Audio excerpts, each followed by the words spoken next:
Oh yeah, God. we got Yo, Brian's got the chest hair out? We got the chest hair out today, boys. Wait, We are ready for one hell of a day, friends. It's the last day of online play. We're going all out. All out. We're leaving it on the table, Miles. Let's go. Can't wait, guys. I will tell you guys, it's actually very, I don't know how Vel does this. It's really hard to see. I'm not sure where the camera is right now because these songs, I mean, they work, right? Chance, how you doing? Yeah, I mean, Veli, I understand how Veli does it. He just forgets the top button. How does Dr. Disrespect play with shades on all the time? This is absurd. Wait, Chance. One more button. Yo, what's up, man? One more button, Chance. One more button. I gotta go to my mic's right here. Don't worry about me, Vel. Don't worry about me. Don't leave me hanging. Bring the button down, boy. All right, let's just get into this match. This is unbelievable. We're off the rails already, friends. We apologize. Do not adjust your sets. Yes, there is more chest hair on the CDL than you will probably ever see ever again. But we do have a great match ahead of us. LAG, though, I mean, look, this is a must-win. It has to be said. Desk have brought up non-stop. This has been the story, and this may come down to be one of the most deciding moments of their entire season. But we will see. And a red-hot London coming into this one, Chance. That is, it is a very interesting dynamic we have, just because, again, scorching hot, as you pointed out, for a team that literally cannot win control, but maybe London can pull out the control for this one. But obviously for LAG, pressure, as it has been for quite some time, cranked up to a 10, because it's not just like they need to make winners bracket first of all, but even if they win this, not a guarantee. It still depends on some of the matches we have later today, so they need a win and they need a little bit of luck. And then even after the fact, even if they get a win here, it'll still only be a 5-point gap between them and 3 other teams that we have, almost a matter of the result. So I mean, it is quite literally down to the wire. It is a team that needs this match, needs to perform well at the major. And honestly, I mean, when I say perform well, it's going to depend on so many different factors, but it might be, teams required to get the top 6 placement, maybe a top 4, because if teams like Minnesota, LA Thieves, Florida Mutineers, even New York Subliners, if these guys are the ones that show up to the major and start performing, it will literally be just the foot race, day by day by day. So it'll be a wild finish to the year for LAG. I mean, you just got to go back to that shades of stage 2. Yeah, stage 2. Bring that energy back. You see the faces above the top side of the screen. It was fist bumps there for a second. It is pure focus now, resolute approach to this incredibly important series. Also want to give a lot of props to Bryson Tunn. It was their idea to pop the shades and the chest hair out today. Yeah. So just you wait till you get to see those two. Whoa, let me tell you, what a day of COD this will be. We're going all in on the final day of online play here in the Vanguard season, and so will our teams. LAG gearing up to get into this one. And Chance, the way things are panning out, we looked at the maps and modes not too long ago. The way this stage has looked, you may as well give that control to the Guerrillas. You may as well just hand it over. Actually, no. I mean, in theory, yes, but it is at least a Tuscan control, and the 2 losses that the Ravens have, through this stage, were both round 5s. So, a little bit of luck. You get the defense for the round 5. Maybe that'll be the path to Raven success, especially for the fact that LAG are 3-9 on Tuscan control. So, yes, Ravens seemingly cannot win it, but it's not like LAG's particular strong suit. As far as at least the map 1 goes, this might be the one where there's, the most clear-cut edge to a team. I think London have a very strong advantage. They auto-banned Bocage Hardpoint, so they're getting in Berlin and Tuscan Hardpoint to just about every single series because everybody bans Gav against them. And just through stage 4, Ravens have been perfect and obviously on a 5-game win streak. Well, let's see if they can keep it going. Into the hardpoint first, the London Royal Ravens. Oh dear, that's a tough stat to be spotted on the other side of the screen then. Oh, no! There we go. All right, well, look, ladies and gentlemen, these things happen. Oh, wait, quick, put the costumes back on. Wait a minute, that's a shame. Hold on, production. You know what's going on. Don't break the magic. We're good. Tough scene. Starting the series off in an interesting way for the Ravens and the Guerrillas here. Damn, back to the drawing board we go. Yeah, we're all good to go, friends. But yeah, that's the tough one. We're going to restart that lobby ASAP and get everyone back into this one. Just the way things have been, you obviously watching the show yesterday, you know this is exactly what happened. But we've done as many games to get through today, only 3. After this one, we will see Toronto Ultra play OpTic, and then, wow, a big one to close the day out, New York Subliners, LA Thieves. That, coming up much later today, that's going to be a real important one again for the standings chance. Spice factor maximum. Dude, and especially because, like, you know, I haven't done the math myself, but I trust Brett Diamond. I don't know his title, but like one of the main guys over at Minnesota Røkkr, he was crunching the numbers and like starting to go through some of the tie break scenarios. And at least by the looks of it, a team like LA Thieves, not necessarily going to be on the good end of the tiebreakers if they end up in the mix with guys like Florida and Minnesota and potentially even Toronto Ultra. So talk about for the final series of the day. I mean, York are obviously desperate because they're trying to make the, you know, coming into stage 4 with only 70 points come back to their home major. And obviously for LA Thieves, those are 4 players that, I mean, you could say this about so many different guys we have in the league at this point, but it would just be a terrifying, incredibly disappointing sight if they don't qualify for champs. It's a scary prospect for many players, many fans, organizations, you name it, but that's the way the cookie crumbles. And the cookie has been crumbling all year long, ladies and gentlemen. What a season this has been. Trying to get ourselves back into this one. Looks like Neptune might be shooting bots. Huke saw something real funny there as the crew are enjoying themselves now. The Ravens' characteristic energy coming out of them as per usual. Gizmo has been the man to rejuvenate the squad. Again, I think Harry's been having a good time down in Challengers. I'm sure he's at the Boston event right now. But certainly the missing piece, it feels like, for the London Royal Ravens chance, Gizmo, whose return to the squad has changed a lot for all of them. I mean, he has also been like incredibly consistent with literally just bouncing around even before their online matches. So, I mean, he's said about the fact that he's trying to bring the swagger. It is literally nonstop energy, just even in his like player cam that he has. And they truly do look fantastic. Like, if you were even to think back at the very start of the year, and I think it might have been like midway through stage 2 when Gizmo first, you know, took time apart from the roster, guys like Nasty stepped up to the plate and started to look like they were absolutely gross. Obviously, there were trials and tribulations for the team, but like, I think we've at least caught glimpses of like the peaks for all of these individual players. I mean, literally, Afro doesn't even run around with an MP40. He just has a delete button. So we know these guys are absolutely disgusting. We have seen them at their peaks, and Gizmo does seem to be the glue to like bring everybody up to that level. Yeah, it's like sometimes, you know, what's the missing ingredient? Just a tiny pinch of salt and pepper. That's all you need. And right now, Gizmo certainly has been that to make the London Royal Ravens a very sweet dish. We're almost ready to rock and roll, pals. Loading in once more. Tuscan Hardpoint starting the series off. First match of the day, the last of the online qualifiers here in the Vanguard season. I'm going to keep saying that because it's hard to believe, mate. But here we go. Chance into map number 1. Ravens with a clear-cut advantage numerically, statistically, economically, and potentially even spiritually going into this map number 1. And I think spiritually is probably the most important factor right now for LAG, because at least on Tuscan Hardpoint, it'll take an extra prayer or 2 to the right deity of choice to get this win.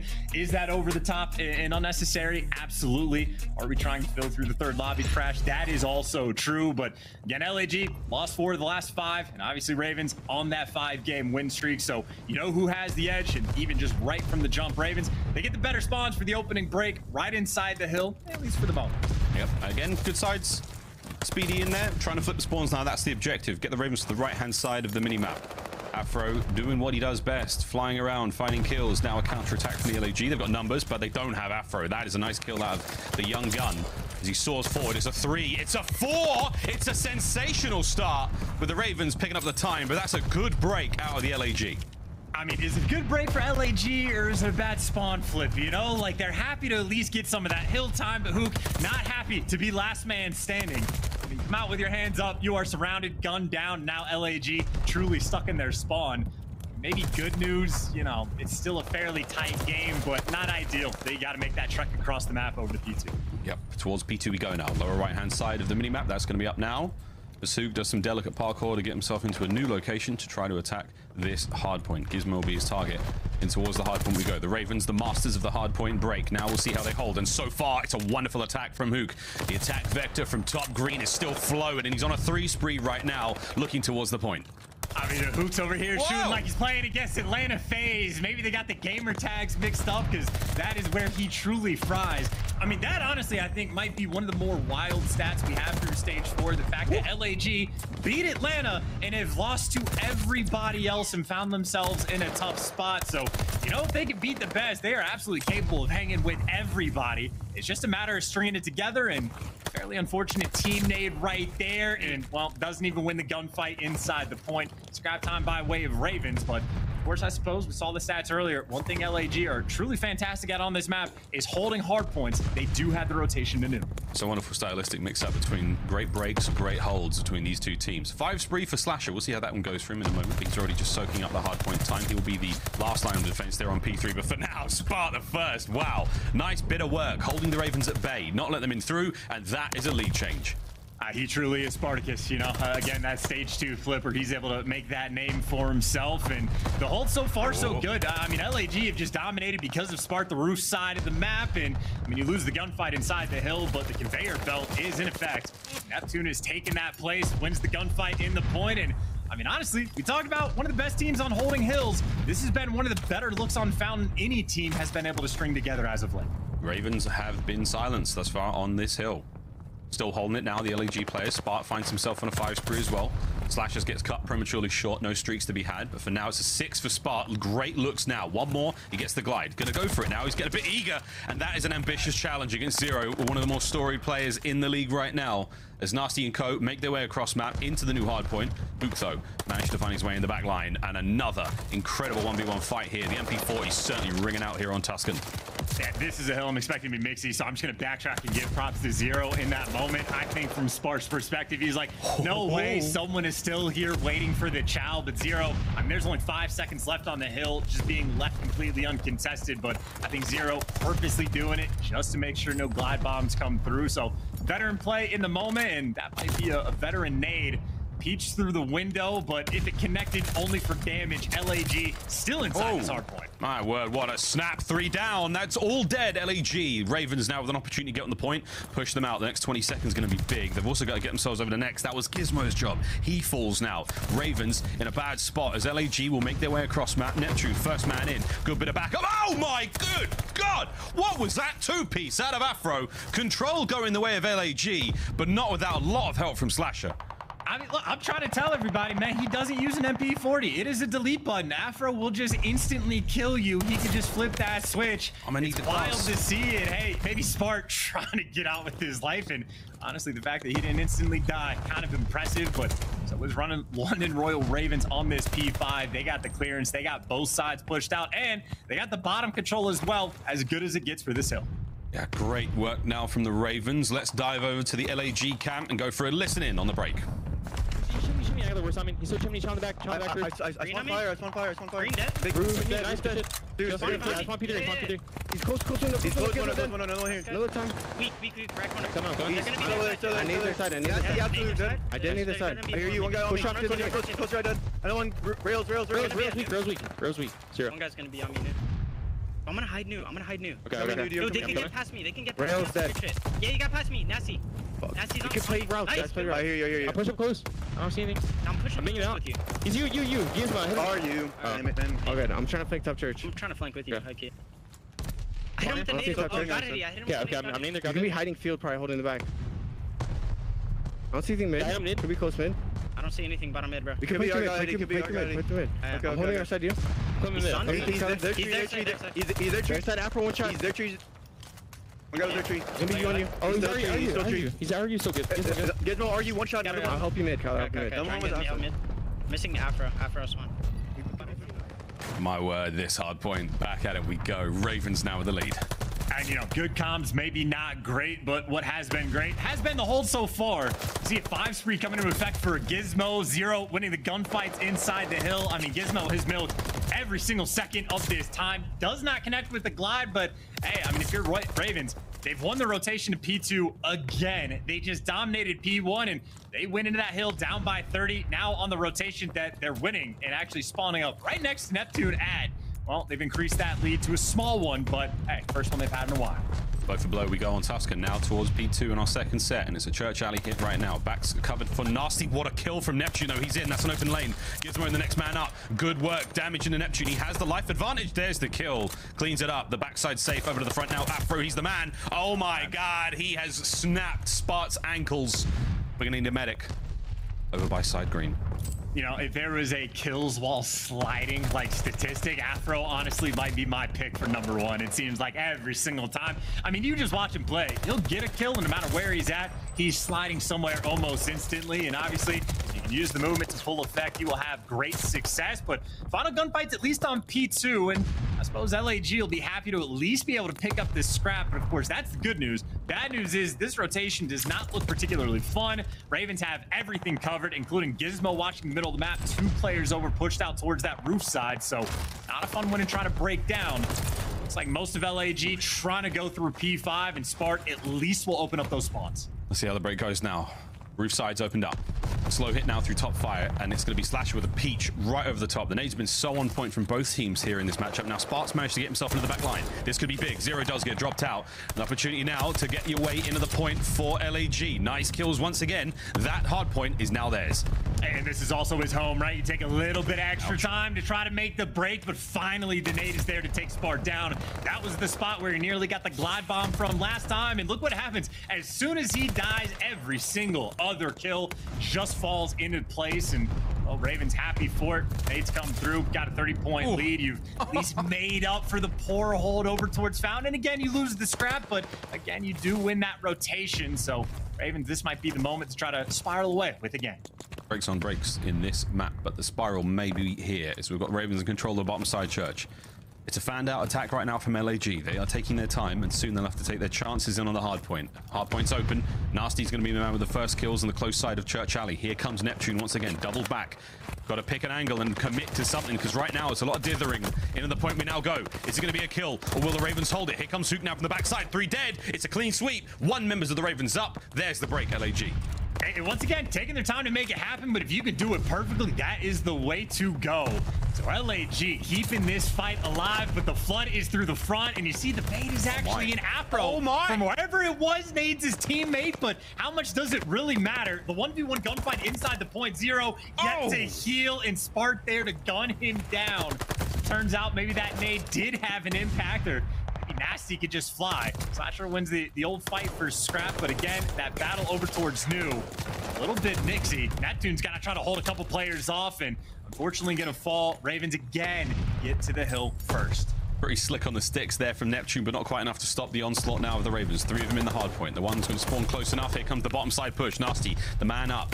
He's got the guns going. What a slide into the fight. Stays alive. A little bit of help from Gizmo up top. Slasher, though, not giving up this battle. He's going to hold down low. Looking at Gizmo now. 3 spree. Making his way forward in the kill feed. Trying to slow down the onslaught now of LAG. But now Neptune from up top. Down low comes Huke. Afro gets skinned alive. Oh, my word. But the point still remains in the hands of the Royal Ravens for now. Here we go. Finally, with a bit of a break. You've still got 1 member to deal with. Man alive. This is one hell of a hard point.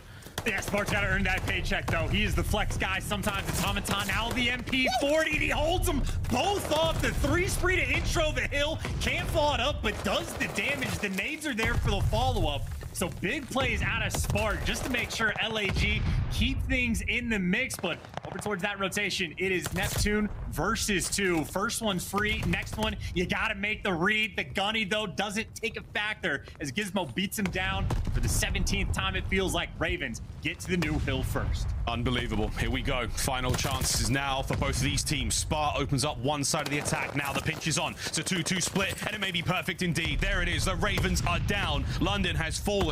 P1 in the hands of LAG.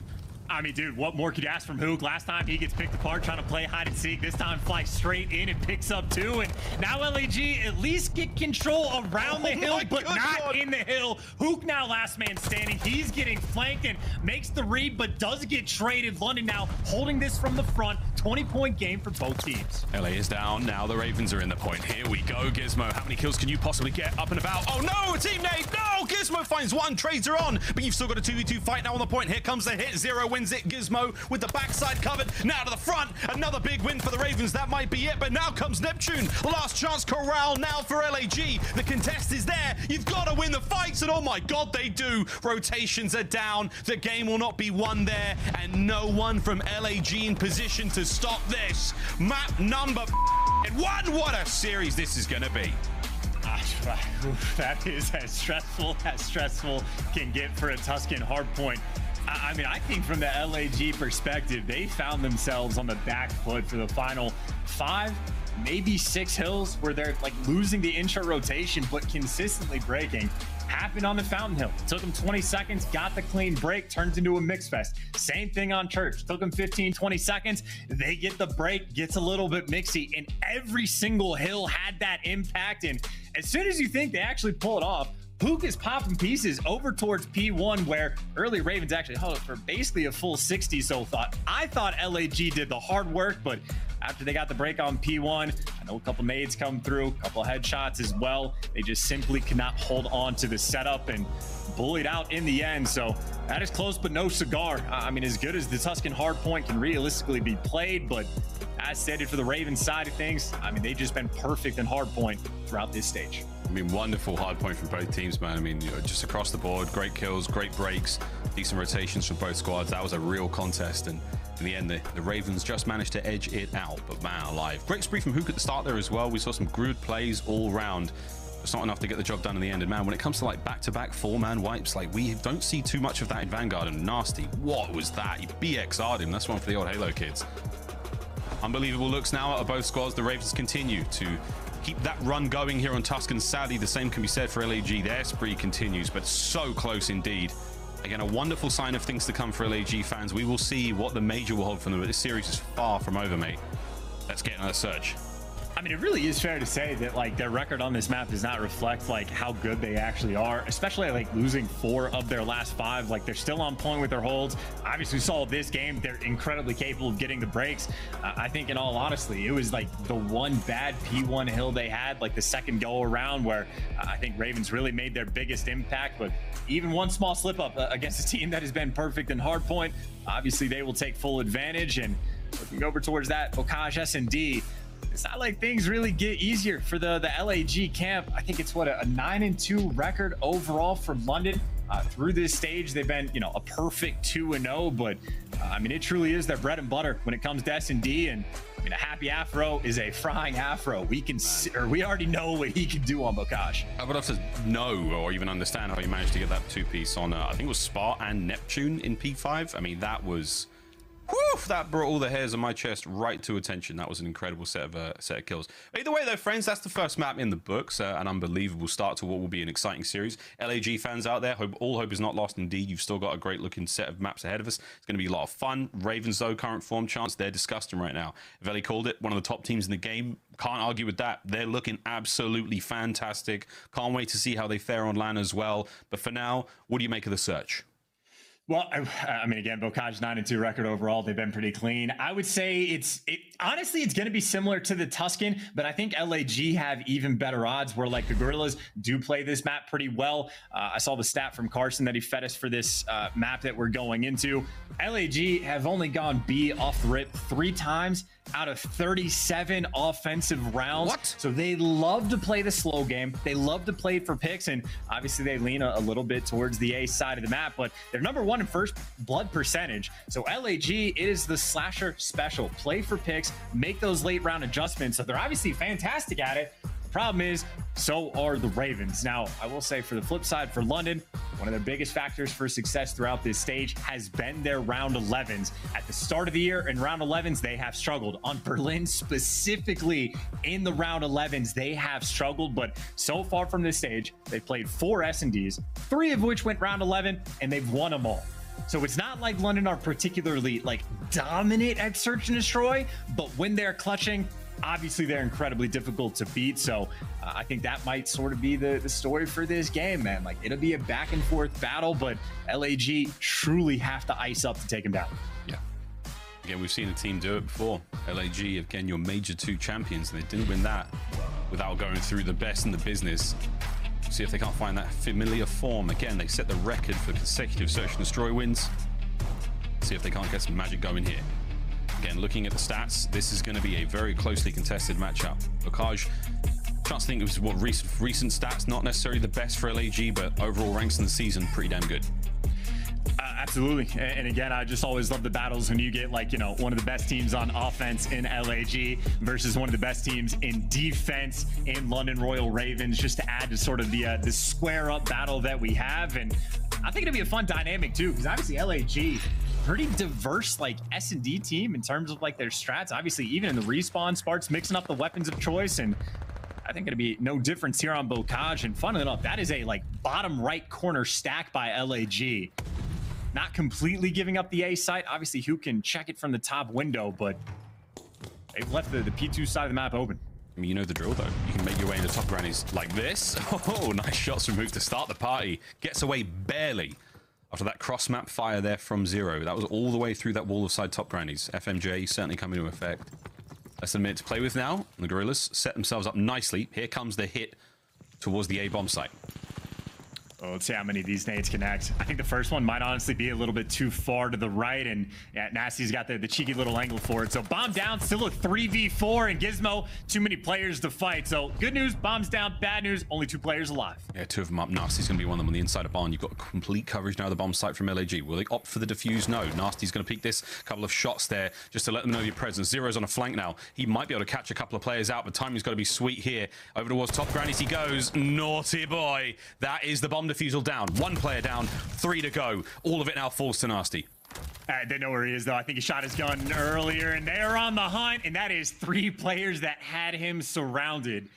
I mean, all things considered for a 2v4, that is a pretty solid attempt coming out of London. Certainly made some plays. Obviously, you saw the idea from Zero, but unfortunately, just not enough manpower towards the end. So, again, I mean, this is your team. First blood percentage. They run it on Bocage. Huke is able to strike through the wall, and again, just to add to like how much of a battle it is, Neptune and Huke both absolutely like S&D grinders in this game. Spart, I mean, S&D is his bread and butter. Slasher loves this play style, so certainly looking for the bounce back here. I mean, if there's any team you want to square up against Ravens on this map, LAG might be the prime choice. Let's see how we go. LAG on offense now, trying to find their way forward. Stuns connect. Slows them only momentarily. Looks like we might be going towards that B bomb site. Again, the Ravens are deep defense now. Not in the same looks from LAG in their opening round, but now they're sort of teetering more towards the A side of the map. And at this point in time, just wait for the Guerrillas to cross that threshold, get into your line of sight. Here come the nades. A couple of tags there. Oh, actually, wait a minute. Was he shooting? Yeah, that's through. Yeah, that's sides through the of 2 walls. Yeah, 100%. All right. There's that first blood, though. I'm telling you, this is what they love. This is what they look for. Lights on now. Trying to take control of the A-bomb site is the opportunity now for the LAG players to get something done. Afro's going to check everything, and he's moving at Mack 10 now as he makes his way around the backside of the map. Going to have to worry about Slasher, though. Old Iron Boots there. The island at the back. He might have got eyes on. I think he does, yes. Game over, Afro. We'll see you in the next round. It's a beautiful look from LAG right off the rip. Nasty finally gets himself onto the board for the squad. But is it too little too late? That might be the mistake, though. Huke overcommits, trying to go for the flank, and Gizmo had his boys back, so this might be a 2v4 from the Ravens oh so quickly. It's the ARs they're playing against, and you saw at least one go back L. But I don't know if they're going to read that both are here. That's the question. Slasher top tank. He gets spotted on the transition. Nasty guns him. All comes down now to Spot. Chasing players through the shrubbery of Bocage, and that is it. The Ravens managed to clutch up a 2v4. Brilliant work here in the second round. I mean, that is literally done to perfection of having your teammates back for that 2 versus 4. I mean, Slasher finds 2 different picks, red Afro the entire way, trying to make a play through the middle of the map. But I think as soon as like Neptune falls mid, the guys that are trying to go and trade that kill end up getting shot in the back by Gizmo. You see Spart in the end after Slasher loses the one-on-one, trying to go for Nasty, trying to wrap towards the back, and Gizmo once again just has his boys back. I think it was honestly unfortunate that Slasher was the first one to fall because it was Spart that got spotted first back L. So I think Gizmo just knew there was someone else back there, and I mean, hey, Ravens, they'll take that every day of the week. Back at it we go with the A plays now. Nasty with the bomb plant. Afro. Oh, that door might have hurt a little bit, but the bullets are going to hurt way more. Huke manages to get the first. Another first blood going his way. Now on the retake once again. Ravens with a different look on the defense here. All towards barn side. So they're going to be peeking from the top side of barn. Oh, Gizmo's in trouble. Or is he? Let's find out. Yes, Neptune, another great kill. Now, Zero and Nasty, last man's up. Zero down. Nasty all alone. 1v2. 2v none. Okay, last man, Huke ran the show, bottom grannies, and well, that is sort of the play call. This is where like London, I mean, the number of rounds London will have where they get a kill somewhere around either Zig or bottom grandmas, and then they just sprint through 3 different doors and like disappear. I mean, that is their bread and butter, but Huke, he will live for those fights every day of the week. It is obviously always terrifying when you try to kick open a door and it only goes halfway, but Huke, there is no fear in that man's eyes. He was ready for that gunfight, takes Afro down, and I think, 3 for 3 on first bloods, yeah? Yeah. He's absolutely frying. Back at it we go. He's 4-1 overall. Both he and Neptune on 2 spree. Huke is having a nice start here on the cage. A bit more aggressive at the Ravens. They're not trying to let the members of LAG get their way in, but that's going to be nice covering fire at range there from Spar over the top of Slasher. Now Gizmo wide peeking it. Wow. Up there to get the snap. Nice opener now from the Ravens. How will LAG respond? I was going to say that's actually great trust yep, Neptune once again trying to go through mid, just gets caught.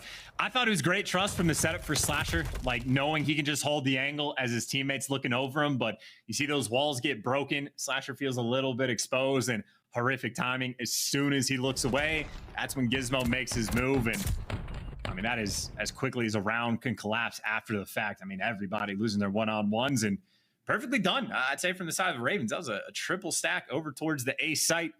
I mean, again, we mentioned it at the start. You have LAG. They've only gone to B, at least quickly, 3 out of their 37 rounds. So if they're not playing towards B, at least not off the rip, why not stack A? See if it's going to happen again. This time, it's a B stack in a big way now from LAG. The Ravens might have slipped through. Now, Huke spotted at least one out. Nay's going to come through, hopefully to catch Nasty now. A missed opportunity there from Zero. Beautiful work from Huke. The nade lands.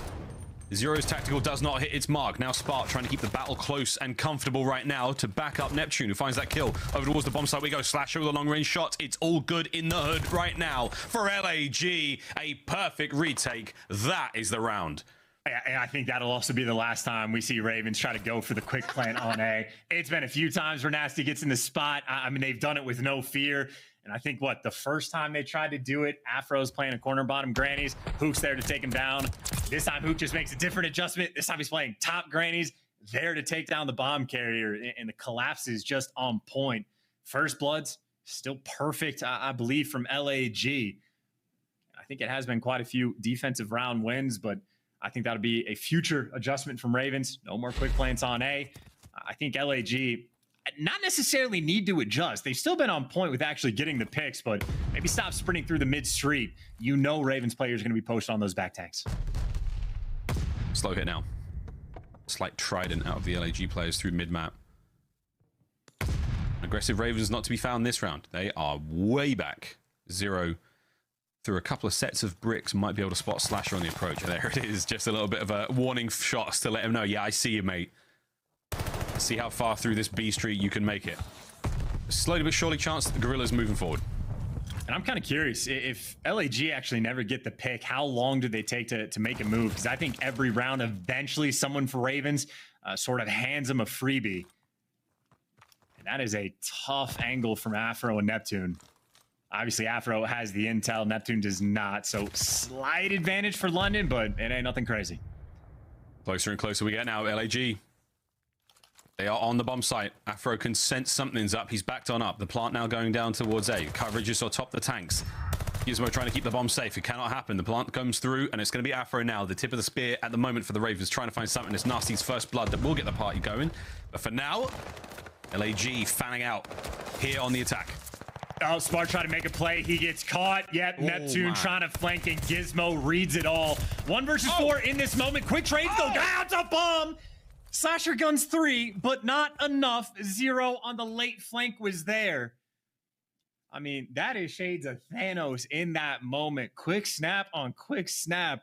I mean, I think it was mentioned as well. He's got like the 7th overall highest KD through this stage. So Slasher really trying to find form. But the most important thing right now is the mini map. Number 5 going on the late flank. He was the guarantee the entire time. I think even Afro is just challenged.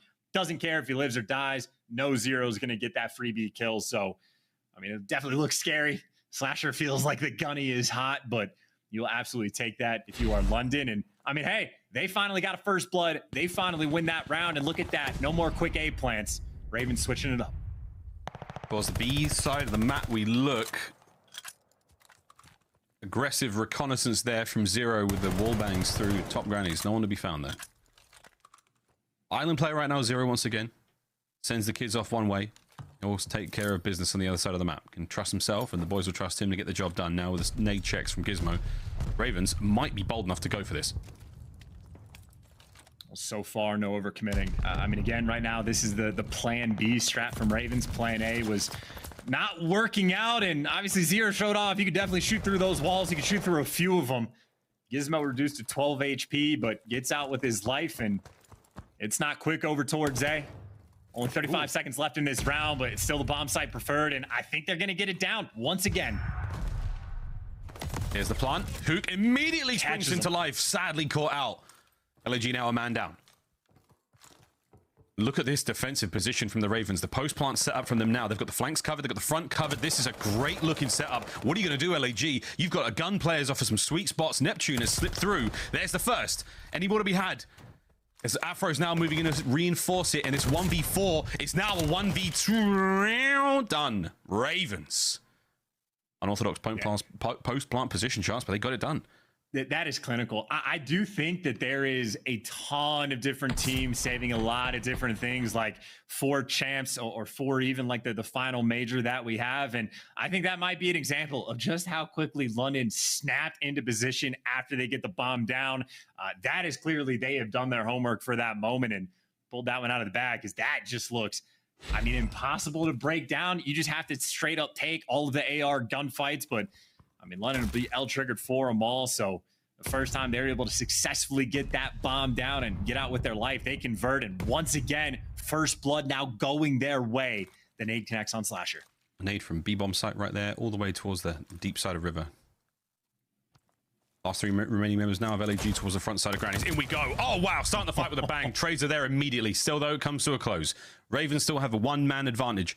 The inside of Granny's is all LAGs now. Towards the bomb site they look. Gizmo top tank is going to be the stalwart of defense right now for the Ravens. Not going to let them any closer. That nade's going to slow them down as well. What will you do now? Who can spot the S&D Wonder Boys? I mean, they're going to be, but Nasty, he's been posted up in this corner waiting for this the entire time. And LAG have to make this read. You need to clutch this round. I mean, desperate for it, but not going to be easy. It's a freebie, and he gets tags in the next guy. You are completely trapped on site. Zero spots you the entire way, and done to perfection again. Ravens have found that form. The first blood's now going their way. And they clutched the early rounds that they needed. They had a 2v4 earlier in the game. Now that they felt the rhythm and the pace that LAG are playing, that 5-3 lead is looking pretty insurmountable. Yeah.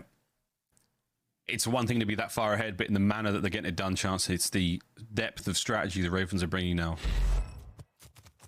It's just no mistakes is really all it is. It's very good. It's very, very good. Here we go once more, though. Back to Old Faithful now. Zero posting up, waiting for anything there. Any signs of life from Huke? I don't think he saw his shadow through the cracks of the wall there. So now we're just going to take it back to the old mid-map fight. Huke's found kills here in the past. Will this be any different? It will indeed. Tags are there. LAG back on up.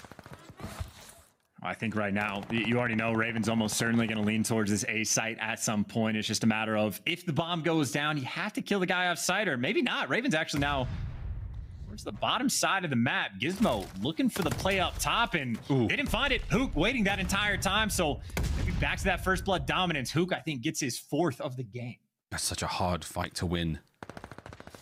LAG, man advantage. Huke's going to get hungry now for a kill or two, and oh my goodness, he has no idea. If he just looks up, there's a player directly above him. This is unreal. Bomb's now made his way towards the B-bomb site. He's so unfortunate. This is an unbelievable series of events. And Huke's managed to get the kill, though, so at least now you've got the numbers. But what a bizarre little moment there. Stay alive, LAG. Good fortune, bad timing, worked out for the Guerrillas. That's a round they'll happily take. And I was a little surprised to see Ravens lean towards B anyway, right? I mean, Slasher has been living on that back tank, and as soon as you get that bomb plant down, we saw it the round before where as soon as like Sparta's even nearby, you just get trapped oh so quickly. And Huke might have not ever looked up, but that's just because you watch the movie. You don't look up. That is not what you do in those situations. You bring the strap, and you somehow gun zero down. So Huke, when he's on point, is a menace, and he is truly locked in. Did not see that one coming. Did see the film, though. What a lot of fun, though. Map point still Ravens. Guerrillas pulling it back slowly but surely. Over towards the A side of the map we go. Tried and true for LAG. It's what they know. They're going to do it. So far, so good. I don't think they've been spotted, and I don't think the Ravens are going to see this unless Afro catches... There it is. Now the fight's on. I just love the idea, right? Open up the window to add to the extra line of sight. And of course, Slasher down low in the tank. I mean, LAG, this is the most aggressive they've been on the map when they're looking for picks, but still happy to take it slow. With that tiny piece of information passed out, now Neptune's made his way into the A-bomb. He's inside the old room. Exchange of gunfire towards the back. That's going to be all over the top of Slasher now. This nade might land, but Afro, he's feeling the hunt. On he goes now, looking for the first blood. No, Huke gets it. Trades are coming through, though. Here comes Huke on an aggressive revenge tour, trying to catch out the player who brought down his teammate. Shots are there. Less than 30 seconds down the clock. The Ravens have abandoned the A-bomb site, and they're going to have to play a 2v3 retake. LAG, this is for round 11. Well, I don't think you can spot this from top grannies, but, well, if it's a 1v3, it doesn't really matter where you plant for. Good luck with that one, Zero. Good lord. Just the instant snap you had, as soon as I think it might have been Gizmo on the back tank originally, as soon as like whoever it was, Huke, moves to the bomb site and gets those shots to come through, Slasher instantly pulling out the nade to look for the chunk over the back top. So, I mean, talk about a team perfect when it comes to playing for picks. But all of this, just to force this round 11, this is where Ravens in this stage have been perfect. And this is where LAG desperately need this win. Extraordinarily confident position to be in right now for the Ravens here in this tense moment of the search. Neptune could go tremendous in this very smelly little ditch he's found himself in. Look at that angle he's got to work with. He is nearly invisible. He'll be so obscured by gun barrels and just by that angle of defilade cover he's got there. That spot is so powerful if the Ravens decide to go there, and right now they're not. It's all over A. Now it comes down to Huke. Not at all. It's Old Faithful, right? They've been going for A almost every single round. The 1B push gets completely shut down, and last time they took their time over here, worked out perfectly, but that's it. Huke waiting for another first blood for the nuke. Staying alive. Gizmo now trying to push him out. Knows he couldn't have crossed over towards the bomb site. Afro slides in, shots are there. Surely now you spring into life, but the Ravens, they're not going to take the bait. Here comes LAG. The three-man stack now through the bottom side of the site. Tags are in. Gizmo somehow finds one. No more trades, though, had a 0. Makes it a 2v2. Now with 30 seconds remaining on the clock, it all comes down to this. Afro sliding in, breaks another set of ankles. It's Spark once again. Slasher, though, he's made his way over towards B. Less than 20 to play with. Can he double back in time and get this one before they get the plant? I do not know. Chance. 0 may have him lined up. Here we go. Slasher's there. Makes it a 1v1. Oh my god, what a search. The Ravens clutch it up in the end. And the headset of Slasher hit his shoulders harder than the snap on from 0. Wow, what a series. And just the difference between the calm, casual, chewing gum, kickback 0 versus the headset flying off Slasher. I mean, Slasher played that perfectly. Oh god, just didn't win the gunfight, man. 0 brought again the strap. 6-6 overall. Won literally the most important one. Ravens, dude, they just win all the round 11s in this stage. They go to round 11s. I think last time I did the math, I think before this stage, it was like 15 out of 33 of their search and destroys go to round 11. 4 of their 5 this stage have gone to round 11. I mean, it is every single time, but I mean, they got their swagger. They got that clutch factor.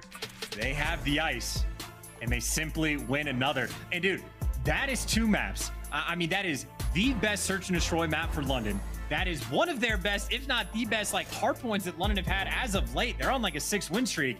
LAG played it about as well as you possibly could expect. Like, they are playing fantastic Call of Duty, just not enough to get that win. Not enough to get that win as close as it could have possibly been for both teams in both maps so far. Now, though, we take a quick commercial break, ladies and gentlemen, as we try to compose ourselves after the madness we have seen. London Royal Ravens, Los Angeles Guerrillas. What a matchup this has been. After the break, we're playing Control. This is bound to be a delight, friends. You don't want to miss it. This is the CDL.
too exhausted, I needed the energy, needed to pick me up. I'm in your movie, but this is my cinema. I got a power, I'm built to devour. Anyone coming against me, a tower. I don't cave under pressure. Some of y'all leaving here in a stretcher. Took my time to go and get better. I was reading in the red letters. Ay, hit me with your best shot. I got time today. Feeling like a matador with that Red Bull. Oh no, you can't stop me. I'm running my own play. For the game win, I came to pin anything that gets in my way. Been here, done that. You all know what we came for. Been here, done that. You all know what we came for. Energy, energy, energy. Honey, that energy. The Call of Duty League is brought to you by Mountain Dew and Zenny. Armor your eyes with Blocks gaming glasses starting at $24 by visiting zenny.com/CDL.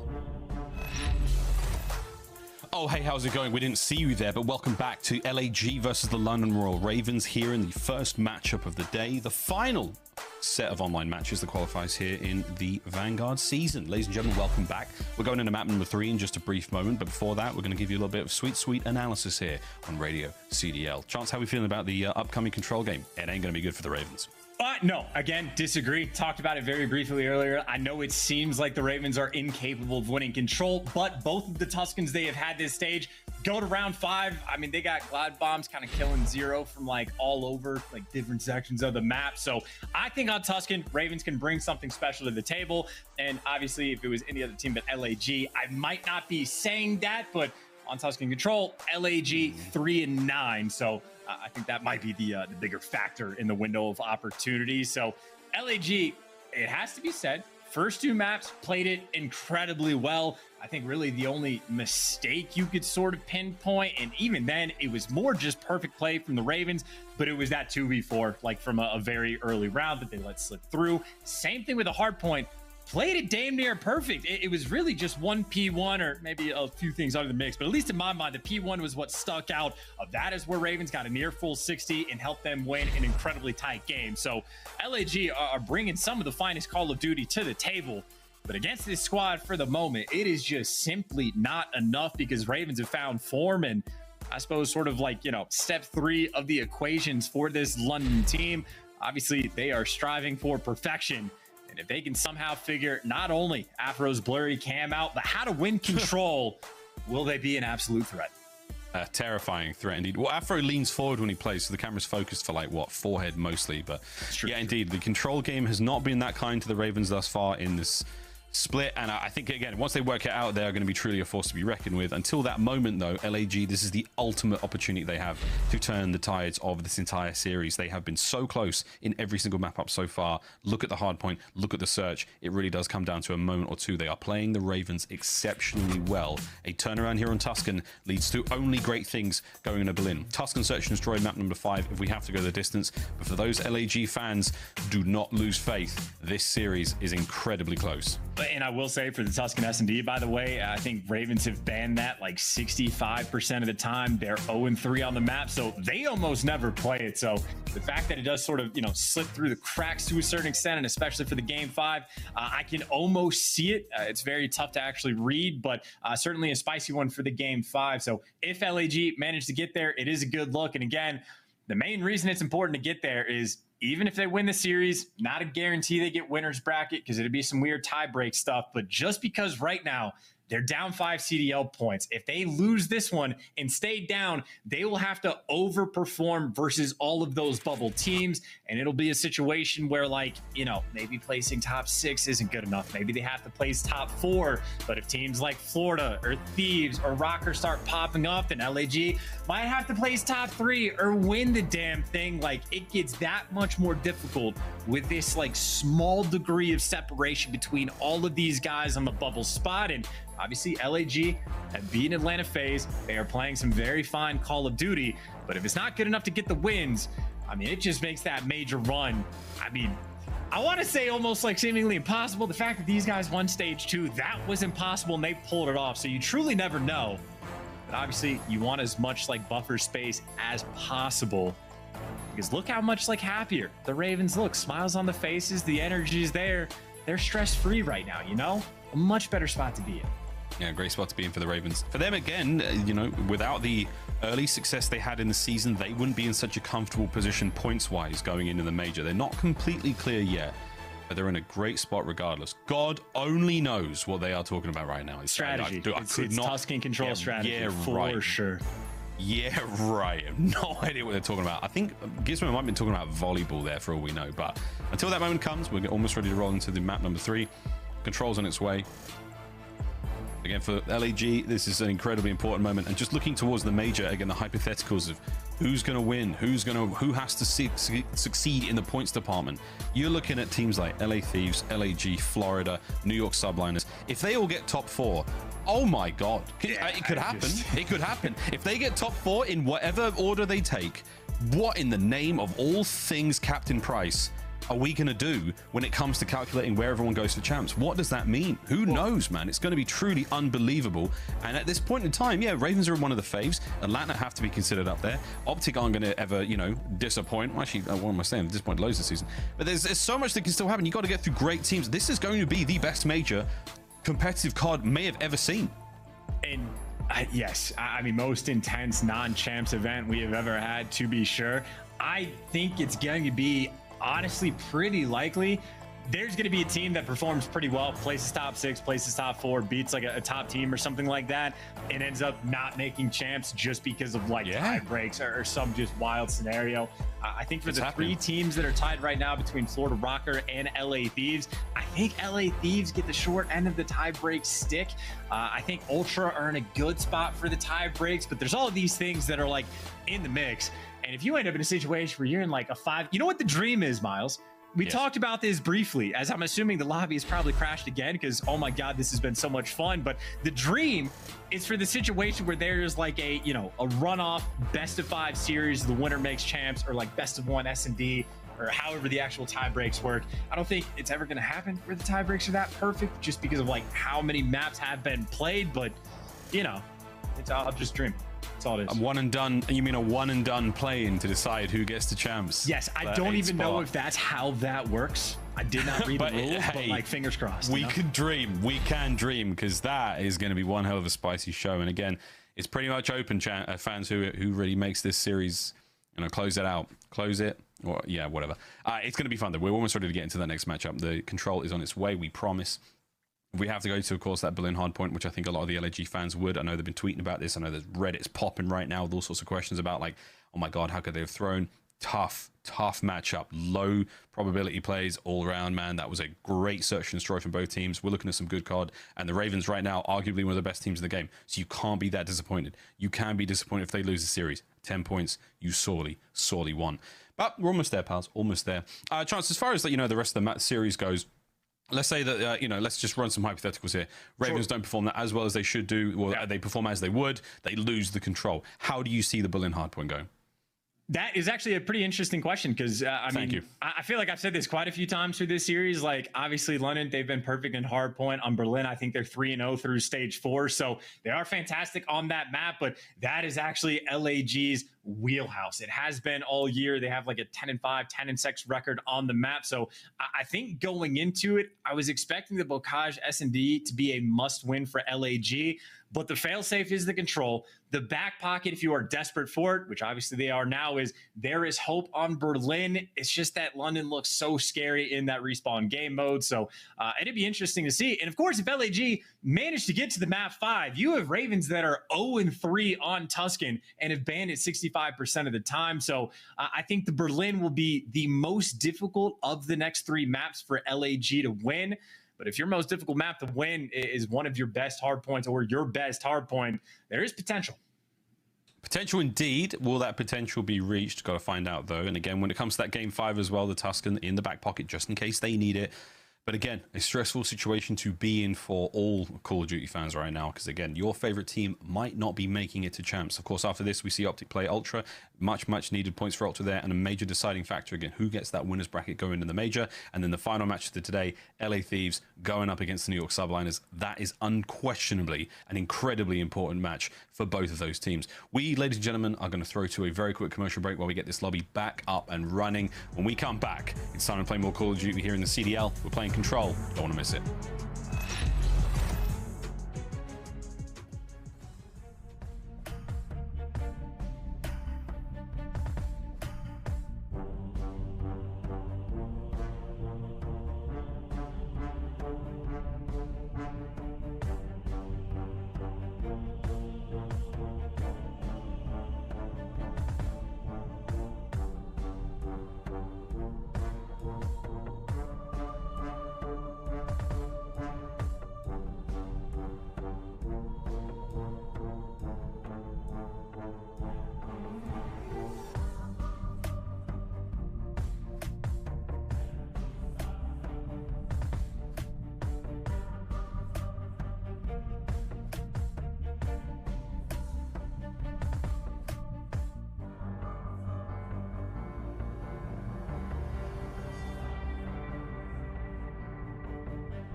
Ladies and gentlemen, let's get it. LAG versus London Ravens, map number 3. We're going to just try to forget that the lobby reset happened and dive feet first into this control matchup. An important one, of course, for LAG to try to keep the series hopes alive, but unfortunately they drew the shortest of all straws, and the Ravens currently with the ice and the fire in the respawns. Let's see what happens though. Slasher has been putting up a good bit of work though, man. That 1.56 overall, a devastating set of plays in the search and destroy. He's having a great run as well. Chance Gizmo on the other side of the board, good looks all around. 42-31 overall. He had a nice look in the search as well. Ravens are flying high.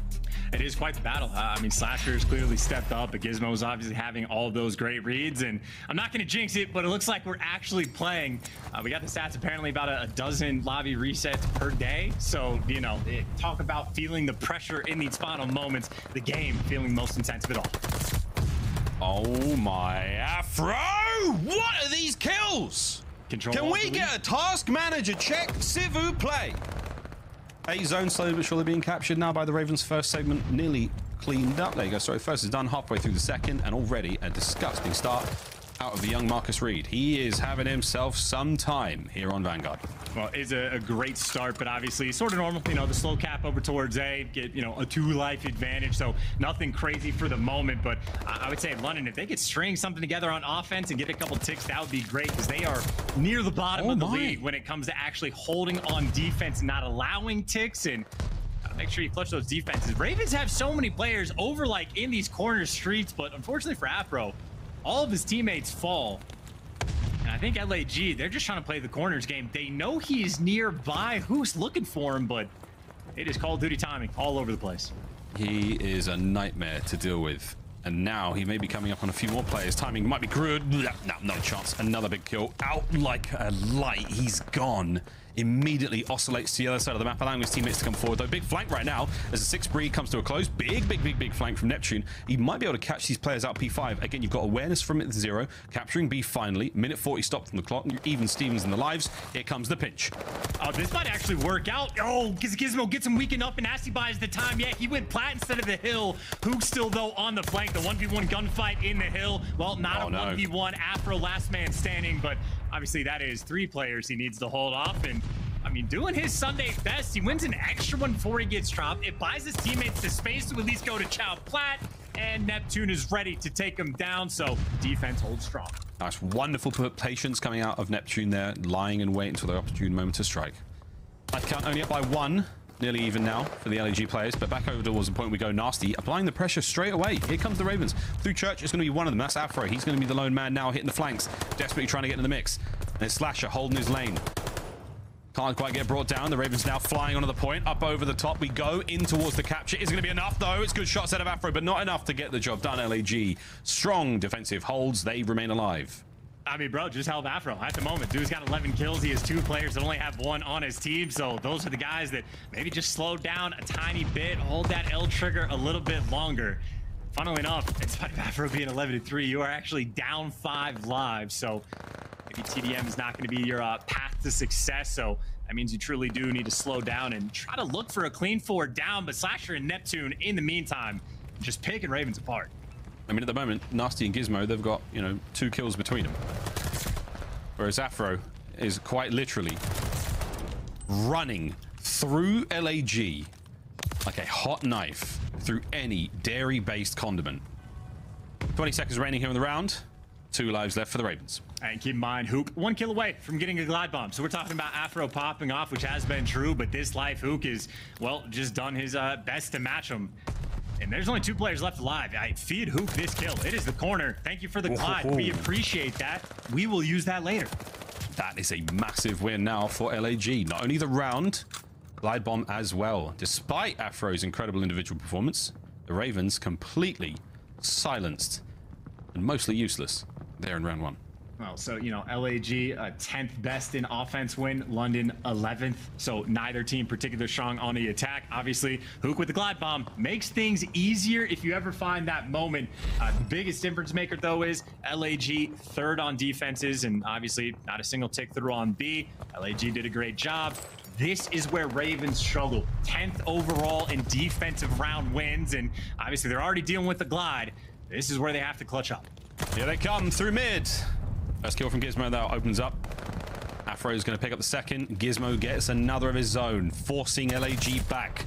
They don't check every corner, and Slasher stays well and truly alive. Here comes the hit now from the rest of the teammates off spawn. Opportunity to get back on towards A. Nasty, though, pops dead silence. Has eyes on the cross for a brief moment, but for now, backs on up. That's going to be a clean set of kills now. LAG with an opportunity to capture A.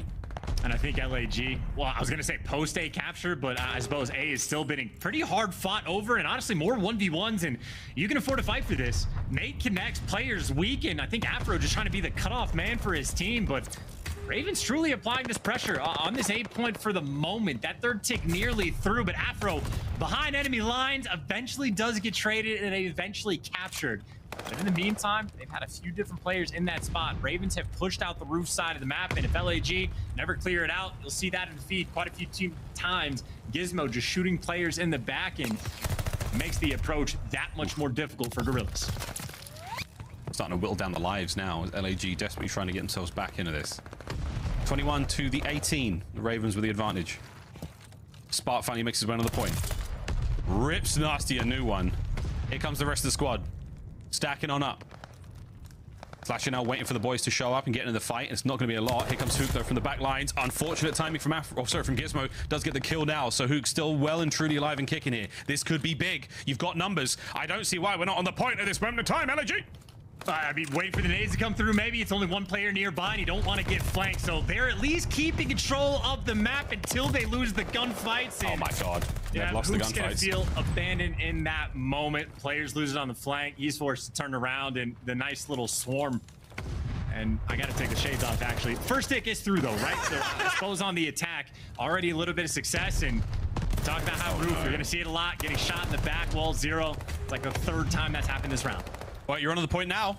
Slash is the man getting the capture done. Up top, though, here comes 0, and there's no way he looks for that one. Slow and steady wins that race as the kills are there. Cleans them up. Less than a minute to work with now. Guerrillas keep the backline safe for now. Oh, Neptune! That's a toozy. Nice one, though, from Afro to pick him up. Make the backline safe for now. Huke's going to try to fill that spot real fast. Again, less than 50 seconds to play with here. You've got not a lot of lives remaining, but Huke, oh my God, he's on a mission. He's on a mission! No way one more bullet would have done it. Still, you're on the point now for the Guerrillas. It was a two-man stack for a second. Can they get it done? Here comes the segment. They've got it.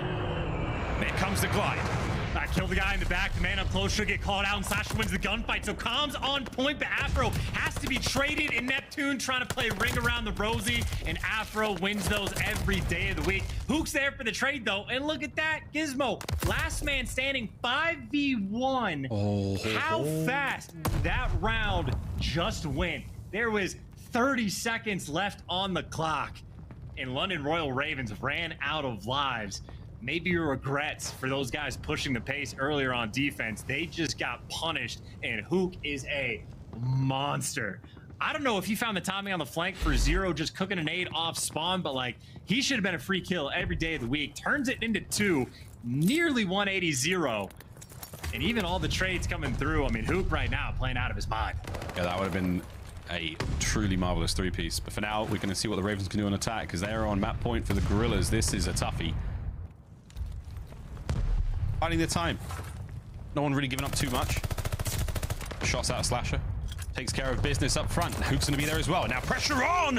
Oh, baby. Huke, the reach-owl. That's a 6 spree as the nuke is blowing up here on Tuscan. I mean, I don't know what the Ravens are, but I would be shaking if I heard my teammate call out Huke is one shot, because I know he's going to chow, and I know I'm going to lose it. Good God. What is going on? Ravens are on B now. They're capturing both points at the same time. Gizmo just ate a nade or 2. It is pandemonium on Tuscan. Absolute madness.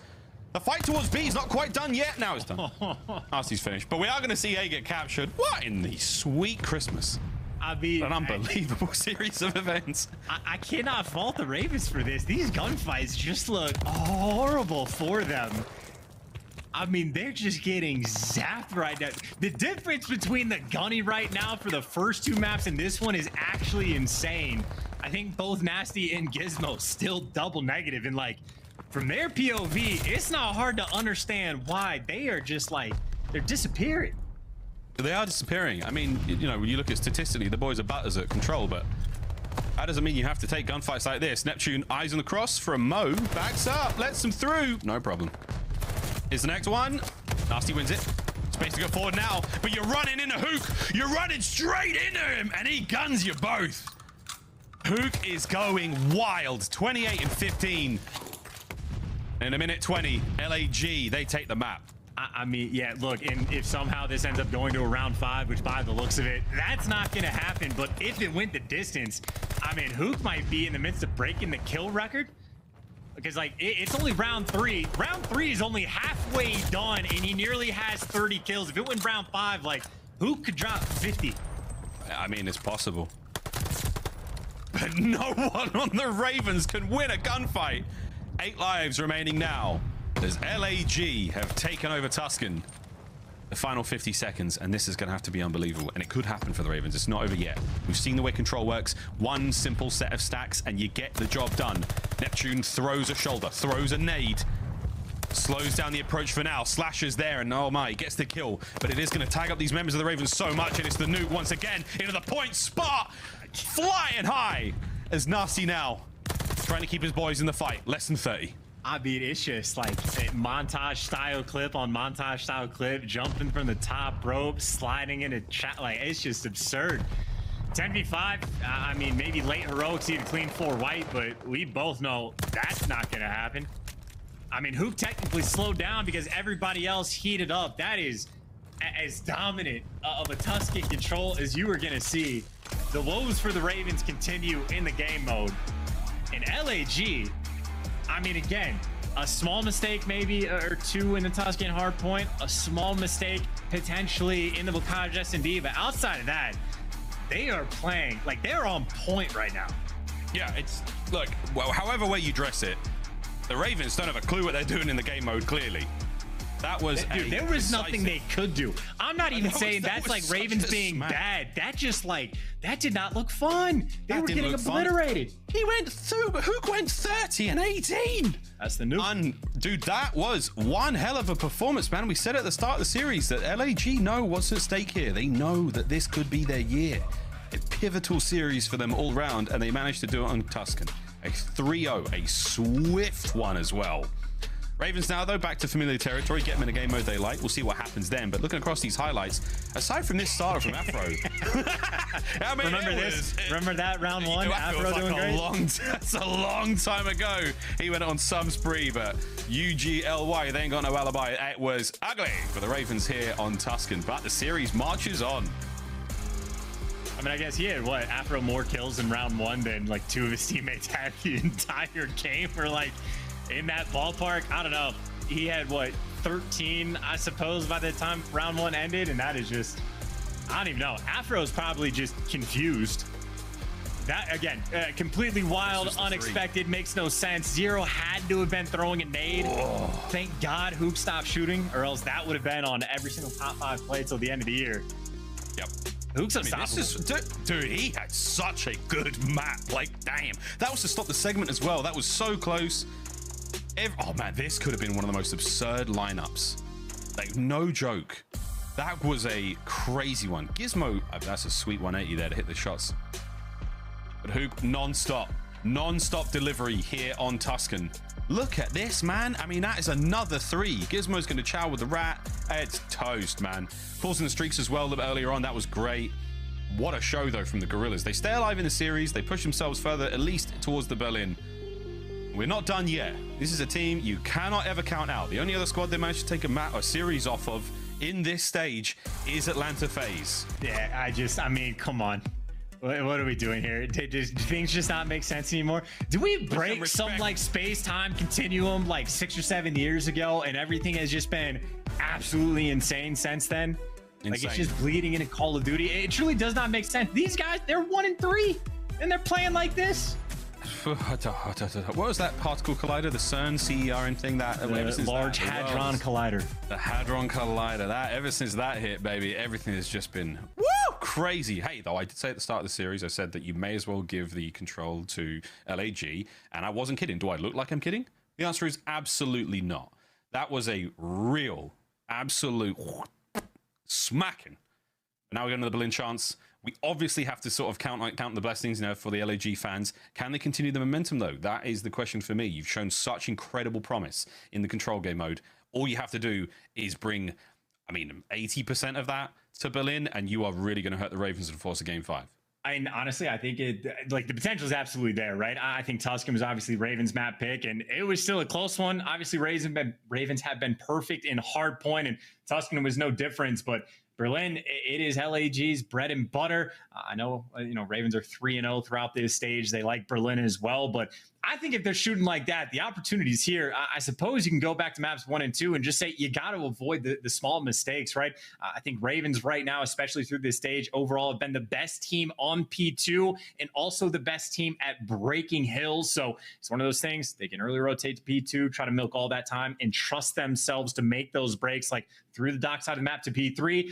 Those are going to be the moments where like LAG have to clutch up. Make sure you don't give away the spawns. Make sure you win the key gunfights. And I mean, even then it might not be enough, but that'll be the recipe for success. We'll see. We'll see. Again, this series has been an absolute delight to watch, and 2 absolute heroes we've had so far from either team. Of course, Huke and Afro, they have been playing out of their minds. I really cannot believe. I mean, we came into this one knowing that Afro has been instrumental in the success the Ravens have had so far. 14-0 in Hardpoint and Search and Destroy. They've not dropped nothing in Stage 4. Control, not the same. But on the other side, man, I mean, Huke has also been stellar chance. Absolutely. I mean, just to talk about the large hadron collider for a second. It's like 22 miles long, and only a space that big can contain Huke's like gun skill in this moment, right? Like that is the type of room you need to make for Huke when he's playing like this. Because I mean, this is prime form. I mean, he came out and was shooting like this against Atlanta FaZe, and we're like, maybe he only does it against these guys because he certainly cranks things up. But I mean, this is man. I don't know what to call that face other than locked in. That is it. Is truly, I mean, that is pure purpose. That is what that looks like. Nothing but divine purpose. He knows exactly what's coming up next, what he needs to bring to the table. His opponent on the other side, the other champion now for the London Royal Ravens, Afro as well. Commanding the troops somewhat more, much more vocal, I think, in and out of game than Huke can be. Huke's a little bit more calm and resolved, but really lets the gameplay speak for himself. And all he's saying right now, that is Afro looking at his team and be like, guys, I'm killing Huke. I'm doing my job. What were y'all doing in that Tuscan control? I don't think Marcus said, what would y'all do? I don't think. Okay. It's from the West Mids, mate. What you doing, bruv? Anyway, we'll see how it goes, though. Yeah, I'm not throwing on a fake accent to you should. Absolutely not. Well, we'll get you there, brother. We'll get you there. A couple more reps in the lab, but now the Ravens and Guerrillas, again, the importance of this series can't be understressed. We're all having a great time. Let's not get it twisted, friends. This is a magnificent Sunday for Call of Duty. But the importance and the gravitas of this series cannot go understated. For LAG, I mean, look at Slasher, look at Spark. These boys are stressed out. Huke knows what's up here. They just got to bring the gameplay, and everyone has been bringing the goods today. Tiny mistakes, tiny moments. That's what cost you a moment now for the LAG players. For Neptune, man, what a season he's had. Drop from the New York Subliners, little bit of drama there. He's joined this team and he's helped revitalize them to a degree. And look at the way they are playing now. As far as I'm concerned, man, these guys just became one of my dark horses going into the major. I mean, dude, LAG versus New York at the O Major. Could you imagine? Oh my God, that would be good. By the way, I think for LAG, it almost seems clear that Ricky's their coach, right? Because Spart, yeah, he's got this strat 1 ear off, right? Just to make sure you have a great sound. Your coach is maybe talking in the background, but that is the Ricky special. Almost ready to get into this one, friends. Lobbies, you know how it goes. For now, again, it's calm contemplation. Final few moments just to go over last minute things, think things through. I must admit, for LAG, I would imagine at this moment in time they're listening to Coach Ricky, but not a lot being said between those players. They know what's at stake. They know what they've got to do. You know how close you've come. You know what performance you can put up. Let's just get the job done for the Ravens. So they're all smiling. They're looking great. They're like, oh, I wonder where we're going to go have dinner in Los Angeles when it comes to champs. Oh, I can't wait. I really like to have, I might have a pizza in LA. I might have a burger. I might go to the beach. Not exactly what they're saying, but the dramatic difference in the attitude of the camp right now, because of the points they have, because of the situation they're in going in the major, because of the performance they've had in Hardpoint and Search and Destroy right now, it's all good, bruv. This is why I don't do accents. I mean, that is prime example number one.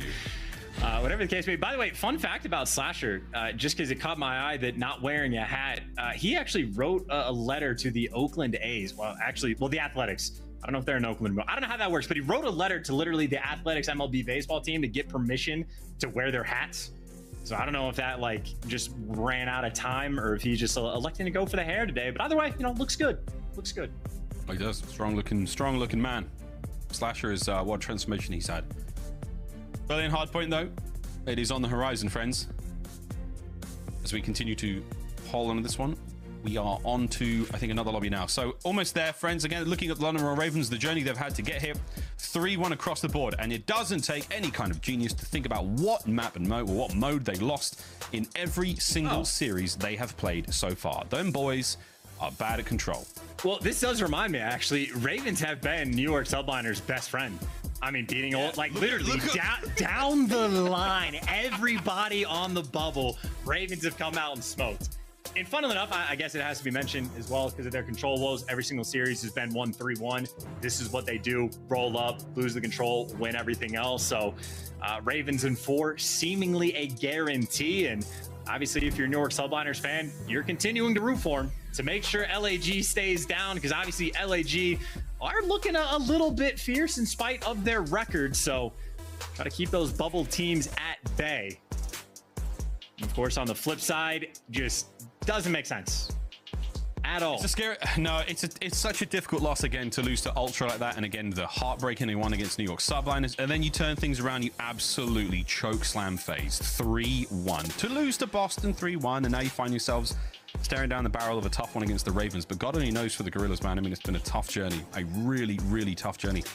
Subliners, of course, happy to get that victory, but not so happy to see what's been going on in the rest of the, you know, the standings. Of course, Røkkr have turned things around in a big way. Florida have been having a decent time again.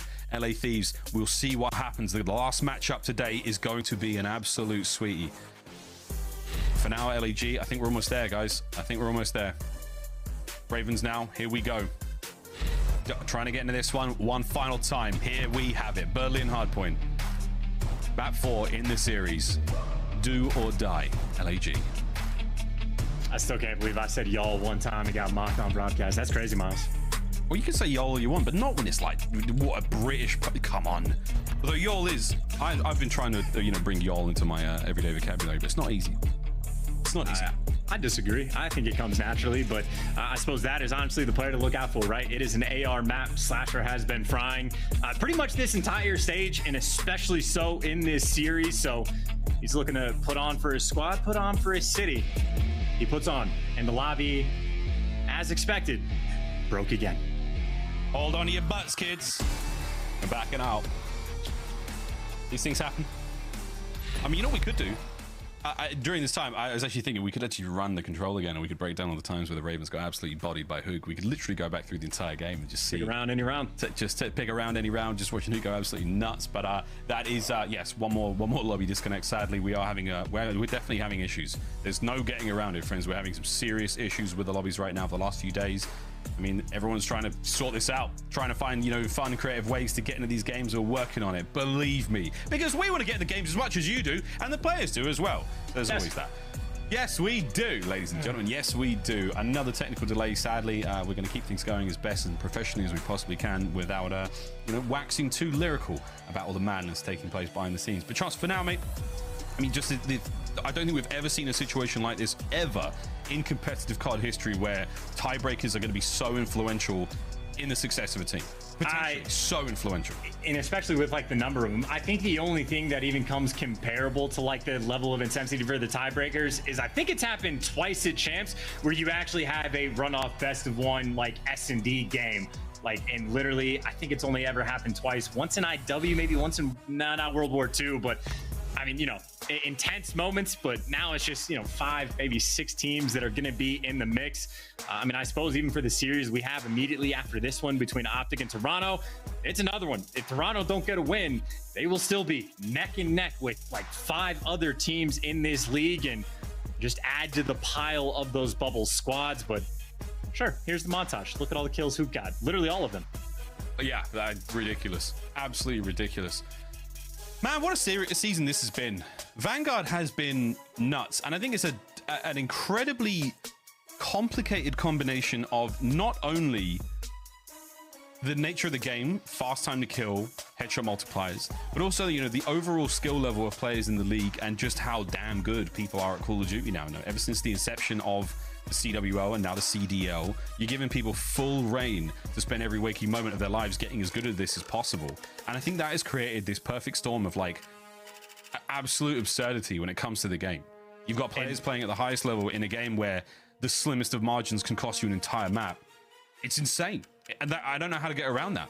And it's also just, I mean, unique, right? I saw some of the Minnesota Røkkr guys talking about this yesterday after their series of like, there's moments where players are recognizing like very unique to this game situations in like Hardpoint where they're just like, the other team doesn't know that we just spawned out. If we play this quick, like we don't have to take our time. We can fly because there's no shot they actually read what just happened on the map. So it is like almost a mixed bag of awareness of like the type of plays you can and cannot make. And I suppose when it creates unique situations like that, opportunities for certain players to thrive and try to pay off. I think, you know, speaking of the series we have next, Bance is, I think, been a fantastic watch because he is probably one of the most heads-up players right now we have in the CDL, and I think he has about as good as a game awareness as you could possibly expect. So always a fun era to watch on the minimap. I think this is going to be one of the more unique seasons of the CDL. Already is, 100% already is. We're done. We're locked in for that. Yeah. There's no going back now. But again, we probably won't see anything quite as, I think we'll still see some, you know, exciting gameplay. And I'm excited for the MW season, of course, or 2 seasons. We're not sure yet what's happening there. But I'm super excited to see how that one goes down. For now, though, Vanguard has left us with a lot of incredible memories. I remember, you know, Veli asking the guys in the desk chance, like, what were their more memorable moments, their favorite moments of the season were. For me, man, I think it could be, you know, like the perfect fairy tale victory that we saw, like OpTic Texas get in their major. Any of the majors has had a singular moment where everyone's just gone, OMG, WTF. And I think that's sort of testament to that perfect storm that Vanguard is. Sure. I don't even know what I would pick, to be honest. I think that that's a good option. I'm just trying to think everything through. Get us out of it. Go to a break. We'll see you on the other side, friends. We're going to dive into this billion HP as soon as humanly possible. We'll be right back.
The Call of Duty League is brought to you by TeamSpeak, the official communication partner of the Call of Duty League. And AimLab, official first-person training partner of the Call of Duty League. Unleash your potential. Ladies and gentlemen, boys and girls, welcome back to the Call of Duty League. LAG versus London Royal Ravens. We are still here. We are still getting these lobbies up and running. But as you can see, the headsets are back on and we should be hot to trot momentarily. Take a page out of Gizmo's book, put on a sweet track, enjoy yourselves the soothing sounds of Røkkr, and we will get into this matchup ASAP. We can only imagine what is going through the minds of these professional players right now. Again, for the Ravens, a very different look. For the LA Guerrillas, it is pure stress, son. Miles and Chance are still here, and we're still with our shirts open and our sunglasses on indoors. We're on a mission from God. Must be a long playlist for Gizmo, you know? Yeah. No, for He's real. on like track 17. Going through it, head bumping the whole time. He's way through a whole album by now, but hey, these things do happen. But yeah, we're almost ready to get into this one. But he's loving life right now. I do wonder what he's singing and what he's saying. I'm really looking forward to the comms check from this last 3 weeks of qualifiers, because I think at the moment you could make one out of the Ravens alone. You know, they've all been so brilliant. Again, shout out to the content team. They've been doing a brilliant job with, you know, picking up on these little moments that happen between the players. But I mean, this is it. This is probably the best opportunity you've got. 4.5 hours of footage to go through, to comb through, to find them little sweet nuggets. Nick, good luck, brother. Almost ready to get into the Berlin hardpoint again, friends. We do appreciate the patience. We hope you're excited as we are to finally get into it. And we can assure you it is going to be a brilliant matchup. I hope the players haven't been iced too much again, as we do find ourselves at a very important moment in the series right now for LAG. The massive comeback, the most ridiculous swing of momentum in their favor from that Tuscan control. The chance if they carry into Berlin even a fraction of it, this is going to go the distance. And obviously London, their auto veto in hardpoint is Bocage. They played it literally once or twice the entire year, so they don't mess with it at all. So they pretty much get the exact same hardpoint like in the mix the entire time. Teams don't want to deal with London on Gavutu. It makes sense, they're great on that map, but now it seems like they've truly hit that form. I mean, we talked about it. It's now a 6 streak rather for Ravens on Tuscan hardpoint. I believe they're in the midst of a 4 spree on Berlin hardpoint. So Ravens have found that form. They've got that swagger. Everything is feeling great. They play like clockwork. At the same time, LAG have played phenomenal Call of Duty, like so far today in all 3 of their maps, especially so on that Tuscan control, and Berlin hardpoint is their pick. They have a 10-5 record on said map. So this is truly the opportunity for LAG to get that win, to force it to that map 5. And well, we talked about a lot of vetoes of the Bocage hardpoint for Ravens. Also, Tuscan Search and Destroy has nearly been in auto veto form as well. They've banned it 65% of the time. Well, it gets through for this map 5. So I'd say the light at the end of the tunnel right now is here for LAG. And now I'm thinking if that's a bad metaphor, because you don't want to walk into that light. Yeah, it's go away from the light, away from the light. Yeah, so don't walk there, walk to the game 5, and then win the next tournament and go to champs. There you go. It's the green light at the end of the pier that they are hunting towards. Again, okay, sure. It's LAG. It's what they're going for. It's certainly it. Again, not a dire situation to be in for the Guerrillas. They can definitely pull this one around, but we've talked about this a little bit before, but the Ravens, it's been the most sensational run this stage so far. 14-0 in hardpoint, search and destroy combined. Carson's been tweeting this one out recently. Again, the stats coming in hot. 0-5 in control. 0-5. The boys are bad at it. However, in the meantime, we're going to throw it a quick commercial break. We come back, ladies and gentlemen, fingers and cross, fingers, toes, crossed, you name it. If you can cross anything else, please do for it. We need it. See you on the other side of this break. We'll be right back. So won't you go ahead and tell me when you had enough? Fuck you want more shot when the camera's up. But this one you gon' have to duck. Tell me about your lifestyle, really. We've been on the road to the tank go empty. I'ma keep going to the long con. Give me if you wanted me to stop, then you can't come with me. Thinking you the best, silly. We about to put it in your chest, really. And I don't think you really want problems. Think you know the outcome. When you come around, you thinking you getting me? Is you kidding me? Ripping everything like you get in the facility. Hey, we interrupt this programming to bring you a very important message. Did you guys buy your tickets for Major IV yet? Buy your tickets at nyxl.com/major, and you can come see me July 14th through 17th at the King's Theater. I swear to God, you better do that. You better do it. You better buy your tickets, all right? You ain't getting in if you don't have tickets, so what are you doing? Don't make me mad. Don't do that. Don't make me mad.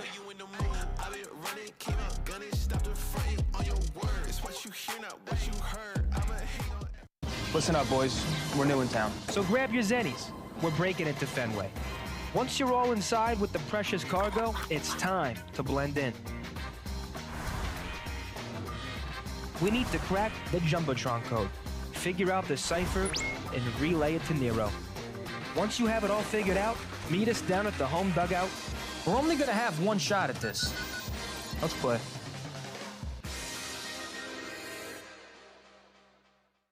Yo, didn't you hear? Champs are trying to get back to Cali.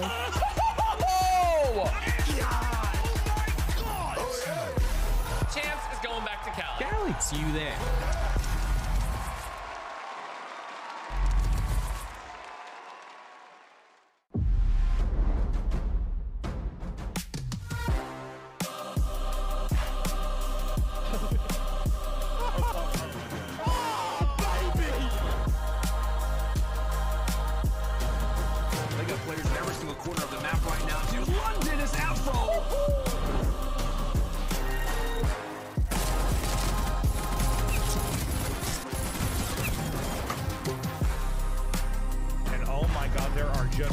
Of players here. Peekaboo, I've been here the whole time.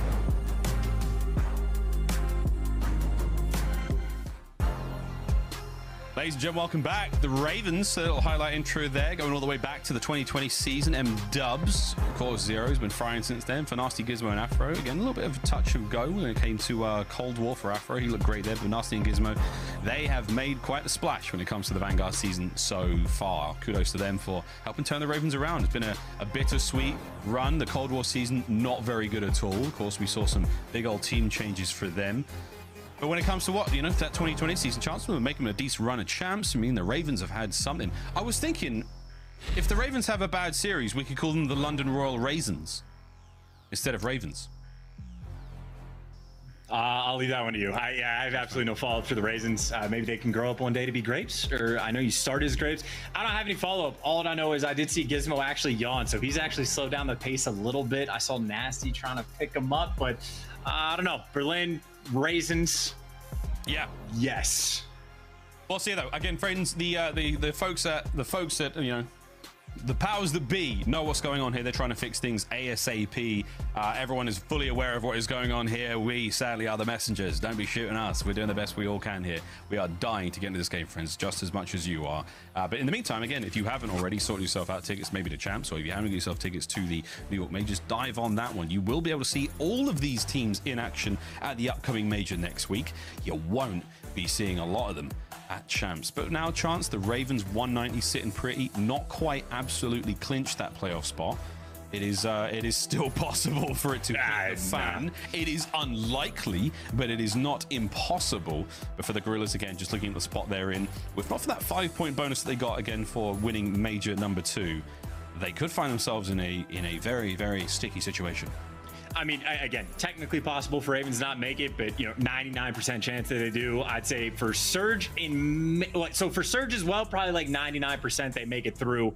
Boston a little bit scarier, but still overwhelmingly likely that they've done enough because they have that much buffer space. But still, you know, 20-30 point gap, you never really know. I mean, it might be the situation if that could be a team that bottoms out, places top 12. Like, someone is going to drop the ball at this next major, and I mean, who knows how many different teams are actually be able to clutch up. Bears Legion might actually show up to land. I know they've like overperformed on land, so to speak, and they might be able to just dagger a squad. So I know they were starting to look good on a couple of the maps they were playing. So it'd be an interesting to say the least. And, you know, just to have a small confession, Miles, before the stage actually kicked off, you know, I might have been digging at the British commentators just a little bit, but talking to Bryce, I was like, I think this London team, like, there's the possibility they drop from third and don't make champs. And obviously I was literally as wrong as you could possibly be, as they have remained perfect and obviously one map away from keeping that perfect record on this Berlin hardpoint, excuse me, should we get to it. So I think they've been incredibly impressive, and sort of that, like, it's more of a player rivalry rather than an org rivalry between London and Toronto. But I know that Zero Vance sort of like all-time battle has always been a fun one. And as soon as London started kicking things up, Toronto not quite able to replicate the level of success they had last year, but obviously a team definitely to be looked out for. Again, it's so hard in Vanguard. You simply cannot overlook squads. No one. All right, the LAG, they're out. They're gone. Oh, no, they're back. Or are they gone? They're sort of back. My point, though, was this season has been so interesting. This season has been so interesting in terms of, you know, the teams that get the big wins. You've got LAG coming through, finding that massive win. So basically a brand new roster. It was with a substitute player. We've seen a few teams this season alone not make a team change, or a lot, you know, by their own fault make a team change. Obviously, Ultra don't make a roster move. I don't think OpTic will be making moves for as long as they possibly can if they can avoid it. And of course, Atlanta FaZe won't be making a roster move at all. I don't think those teams, I think we talked about this last night. I don't think those teams will want to make roster swaps for the foreseeable future, particularly going into the next game as well, because those teams are so well-rounded and so brilliant and already have proven success. Why would you mix that up? I can see other squads trying to change things here or there, but it's such a difficult role to be a GM.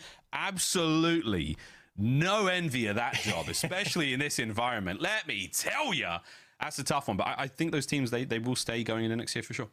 And I would say maybe even especially for like the Toronto camp, right? Just because their challengers team, I think literally just won another event. I think, you know, I saw tweets of Scrappy going like 14-5 in game 5. It literally seems like that dude shows up to every single map, no exception. So I know even Toronto, just for their academy teams, are also filled to the brim with talent. So I suppose that's a good problem to have, but obviously not an easy one to deal with. But I agree. I would say literally just those 3 teams you named, Toronto, Atlanta, and OpTic. I would love to start to get to the point in Call of Duty where rosters start to exist for like years on years. And I don't even know what that means. Maybe 5, 6, 7 plus or something to actually stick it out game to game, because I don't know who has the record. I don't know if it's like the OpTic Gaming Dynasty or if Mind Freak from back in the day actually was the longest rosters of all time. I think it might be Mind Freak. And I think the record is barely past 2 years of sticking together.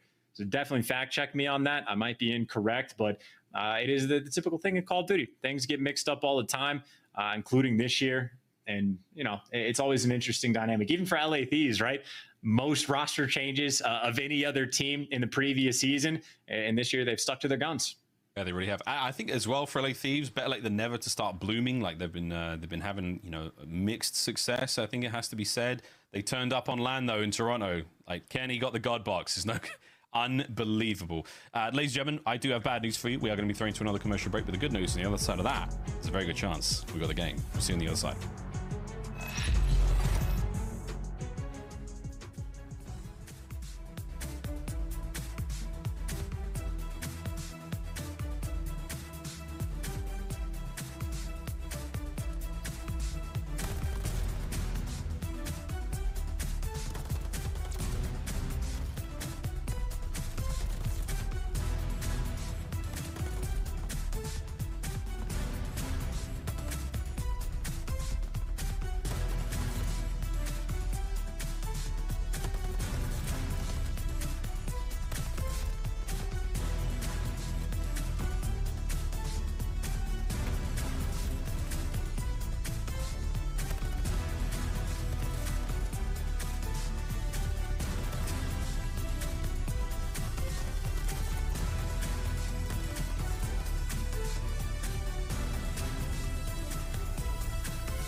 Here we go.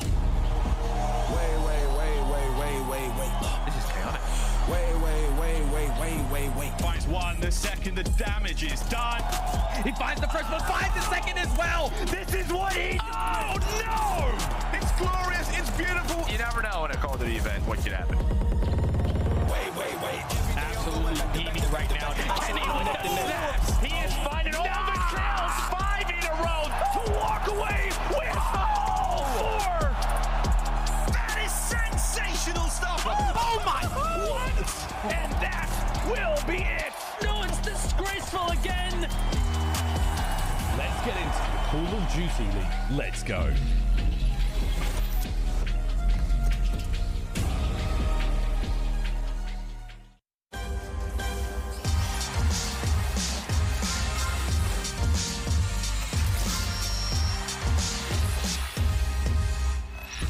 What's going on to all of you beautiful people out there? Yeah, so, we're back here on the desk. We're giving the Miles a chance, a small break right now. And throughout the technical delays, we're actually having fun watching the games. We're playing blackjack. Oh, wait, who's winning? I'm up tremendous. I'm up. Dominating Allie. All right, we're going to try to get Allie's dollars up. But also, welcome back. My name is Belly. This is Allie, and also Nameless. And let's go ahead and talk about the day while the servers go ahead and get situated. But first things first, Allie. What's up? Yo, if there was real money on the line, you'd really body Nameless, right? Absolutely. My first time ever was actually at the Minnesota event, and I ended up positive on the weekend. Therefore, I think I'd absolutely end up on top. Just, I got the natural talent. You should have gambled. By the way, I won Dashy, Nameless, everybody. A whole lot of money at that blackjack table. Playing blackjack the wrong way, though. Hey, I mean... Blackjack, it kind of goes together. Still got stonks. Right. Also, wait. But we also have a really bright spot today. Lando had a big surprise throughout yesterday in the last series of the day. It was the Atlanta FaZe and Seattle Surge game, and people were wondering why Lando was not here. But he came up with a big surprise, and Lando is now a pappy. Yes, Mama Lando gave birth to a beautiful baby girl, and now Lando, he makes a great father. Yeah, I mean, just congratulations to Papa Lando, man. He was out for good reason, and yeah, man, just a beautiful baby. Looks just like him. I know, right? I hope my girl is watching. Do you see how happy Lando is? Imagine me with that smile. But let's talk about the day right now, as a lot of teams are playing for their lives, and they're also playing to see if they're going to make winners bracket, because no one wants to start in losers. So take a look at the points right now, and shocker, Atlanta FaZe, they're on top. OpTic Texas right behind them, right? They're kind of like a duo up there. But Minnesota, LA Thieves, Florida Mutineers, 140. But LAG are currently playing in a game right now against the London Royal Ravens, and if the Los Angeles Guerrillas win, they're going to be top 8. Listen, man, you could feel the tension in this match. I mean, this is just phenomenal Call of Duty back and forth. Those first 2 maps could have went either way. They get the control in dominant fashion, and now we're going into a game 4 whenever the servers do fix themselves, where London is on a 4-game winning streak. So the odds are stacked against LAG, but certainly can be done. Someone call Bob the Builder right now. Allie, how you feel about that? Listen, it certainly has been close the first 2 maps, but we all certainly wrote off the control when it comes to the London Royal Ravens. True. It's something that we just don't talk about, right? So heading into that game 4, I mean, you definitely have to favor London on that side, but I will say, we got to get Slasher some help, man. Yo. He was being disgusting. He had a 1.55 in the first hard point. We saw him almost clutch up there in the end of the search and destroy. So shout out to my man Slasher, because I feel like he had a kind of slower start to the beginning of the season. A lot of people were kind of on his back, therefore they were on the entire LAG's back, but I think he's really proved himself here in the later season. Right, and just like this game field came with yellow and black, by the way, shout out to Mandu. New York Subliners is going to be facing off against the LA Thieves today, and the question, sorry for here, you can have mine, there we go. Listen, grab a snack, grab a drink, get comfortable at home, okay, ladies and gentlemen, but New York Subliners are facing off against the Los Angeles Thieves, and this is the craziest thing, right, because the New York Subliners have been on the craziest tear right now. I'm going to be real with you guys. Minnesota Røkkr had a really fun run last stage, but New York Subliners are playing for a lot more, and the question is, Ali, can they pull off the Cinderella story, the run? Can they win this game? Can they go to Major IV at their own major and make it the champs? Who knows? The storyline is set up for them, right? We were really hoping, well, not really we, but, us New York Subliners fans, Belly specifically, wasn't hoping that the teams ahead of them were going to keep winning in the split the way that they have, but it's almost better in this sense because they're 4-0 right now, looking to go 5-0 after today, and then we head into their own major, right? So the stage is set for the New York Subliners to have a miracle run to still put themselves into champs conversation, but it has to start with this win on LA Thieves. Yeah, I mean, not an easy schedule either. I mean, they beat some teams that have looked pretty good. New York has been unbelievable. The odds are stacked against them, as Ali said, and they've just cleaned house. Everybody's been frying, and Hydra and Paulehx both top, I think, 7 for KD with a 1.14 and 1.19, just taking over in almost every series. And we've seen Crim and Kismet both popping off as well. So these guys, I mean, they're taking it match by match. We talk to them in the interviews, and they're like, yo, it doesn't matter. We're not even thinking about champs. We're just trying to win another tournament, and they're set up to do it. It's their home tournament. They're looking like the favorite with London.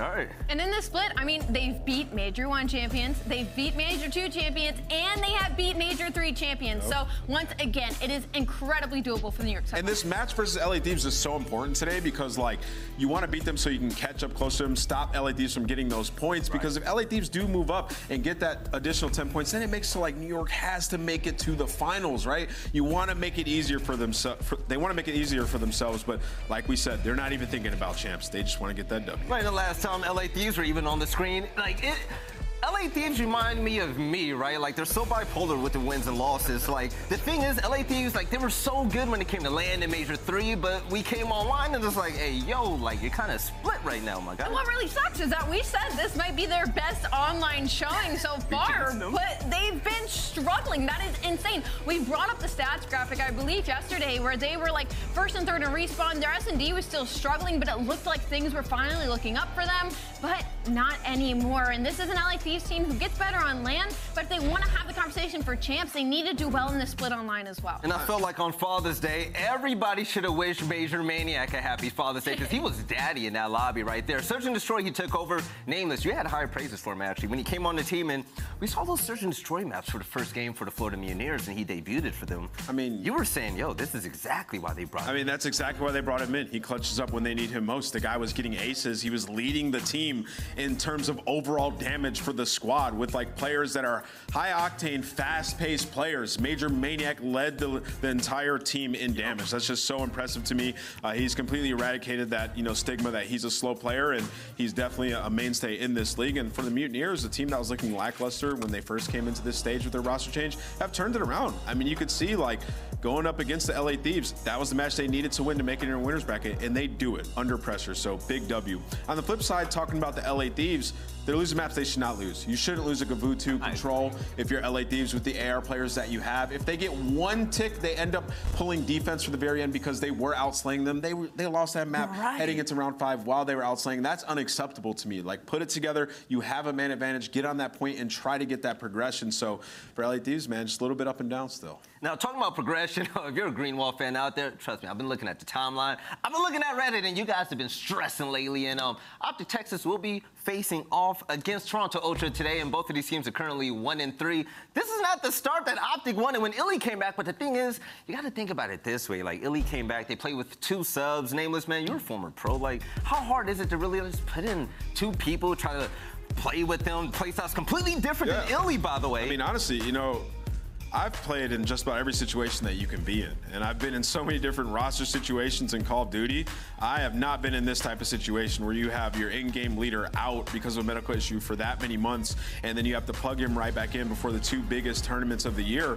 It's honestly untapped territory for OpTic Texas, and they're trying to navigate it. They definitely had to switch their play style up when they had the 2 substitute players in, and now he's come back in and trying to be the in-game leader after having time off. So there's that situation where he has to get comfortable as well. So for them, this is all sort of practice for champs, but at the same time, they find themselves in a spot where they are likely headed into the loser's bracket. You don't want to get bumped out. Like, your confidence would completely get stripped from you at that point. So I think talent alone is not going to get them through it. There's some situations where they are just blatantly making the wrong play, and that's uncharacteristic of a team like OpTic Texas. With this roster this season, they've been making big brain plays, not as of late.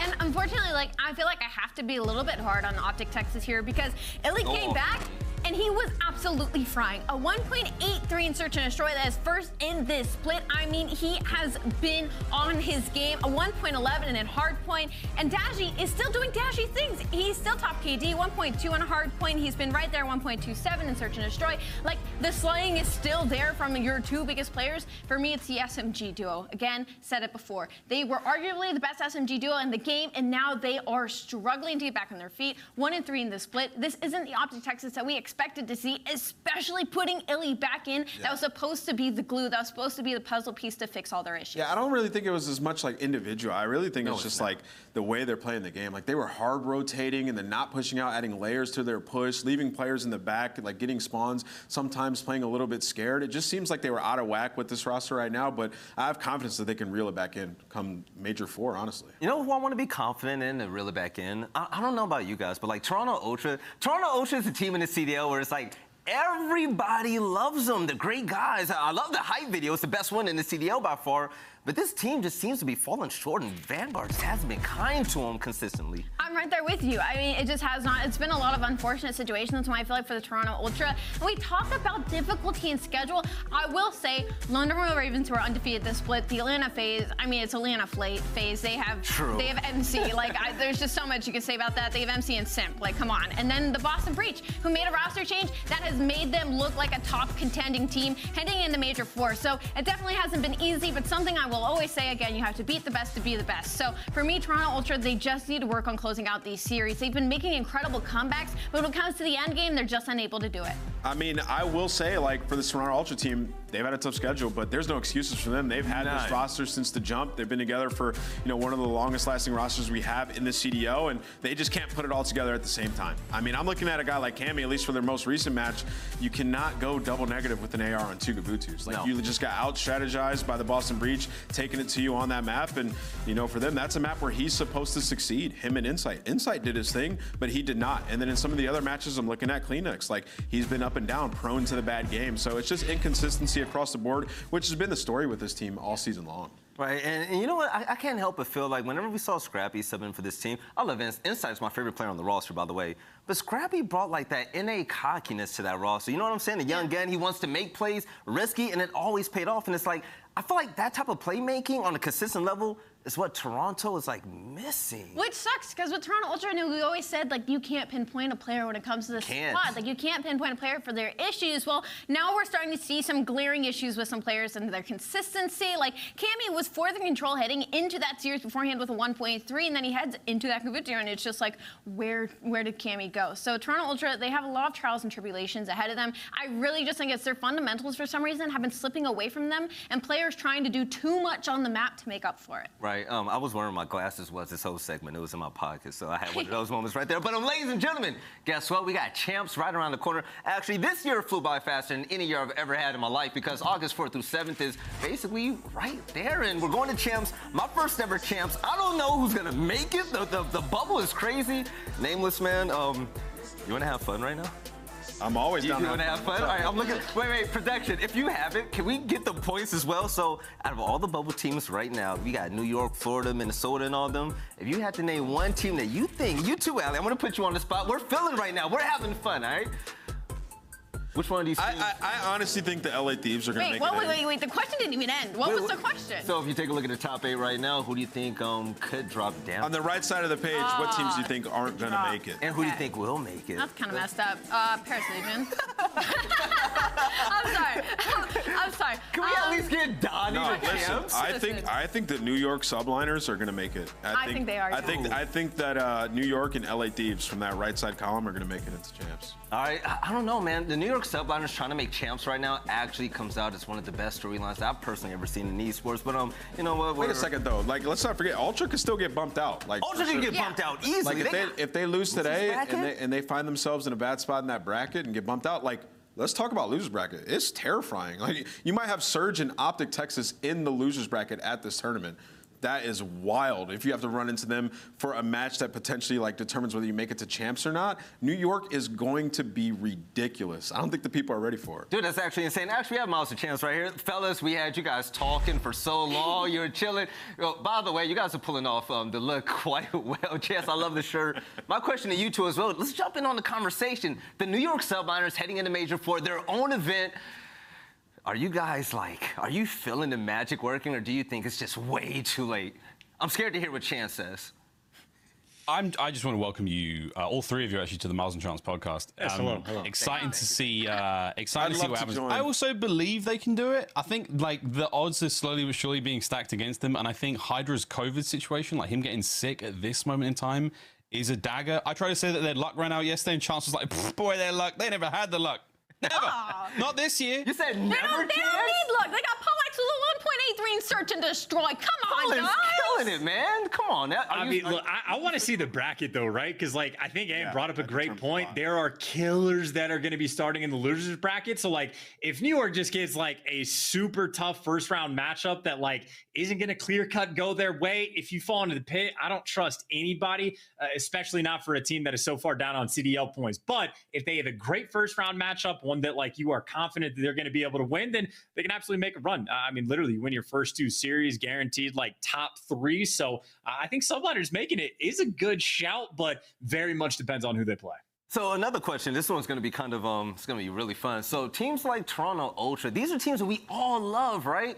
They have a chance to start in the losers bracket. And let's be completely honest for a second. If Toronto Ultra don't show up, depending on what the matchup is, they can bum out and they can literally get bumped from like, what, top 5 to out of champ. I mean, absolutely. Like when we talk about this game and the upsets that we've seen all season long, like anything can happen. And you know what Chance is talking about with the bracket, you get a bad draw, you lose that first game, that pressure is going to be so tough on you going into it. If it's like, okay, we lose this, we don't go to champs.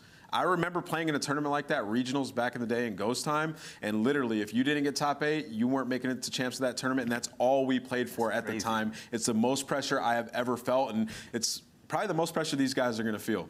That's absolutely insane. All right, so Mazda Chance so far in this series right here. LAG has actually been putting up a good fight. So my question to you guys is, yo, LAG, do we see them? Are we giving them the hope that this team can possibly try to turn it around last second to go to champs and, you know, try to pull something off?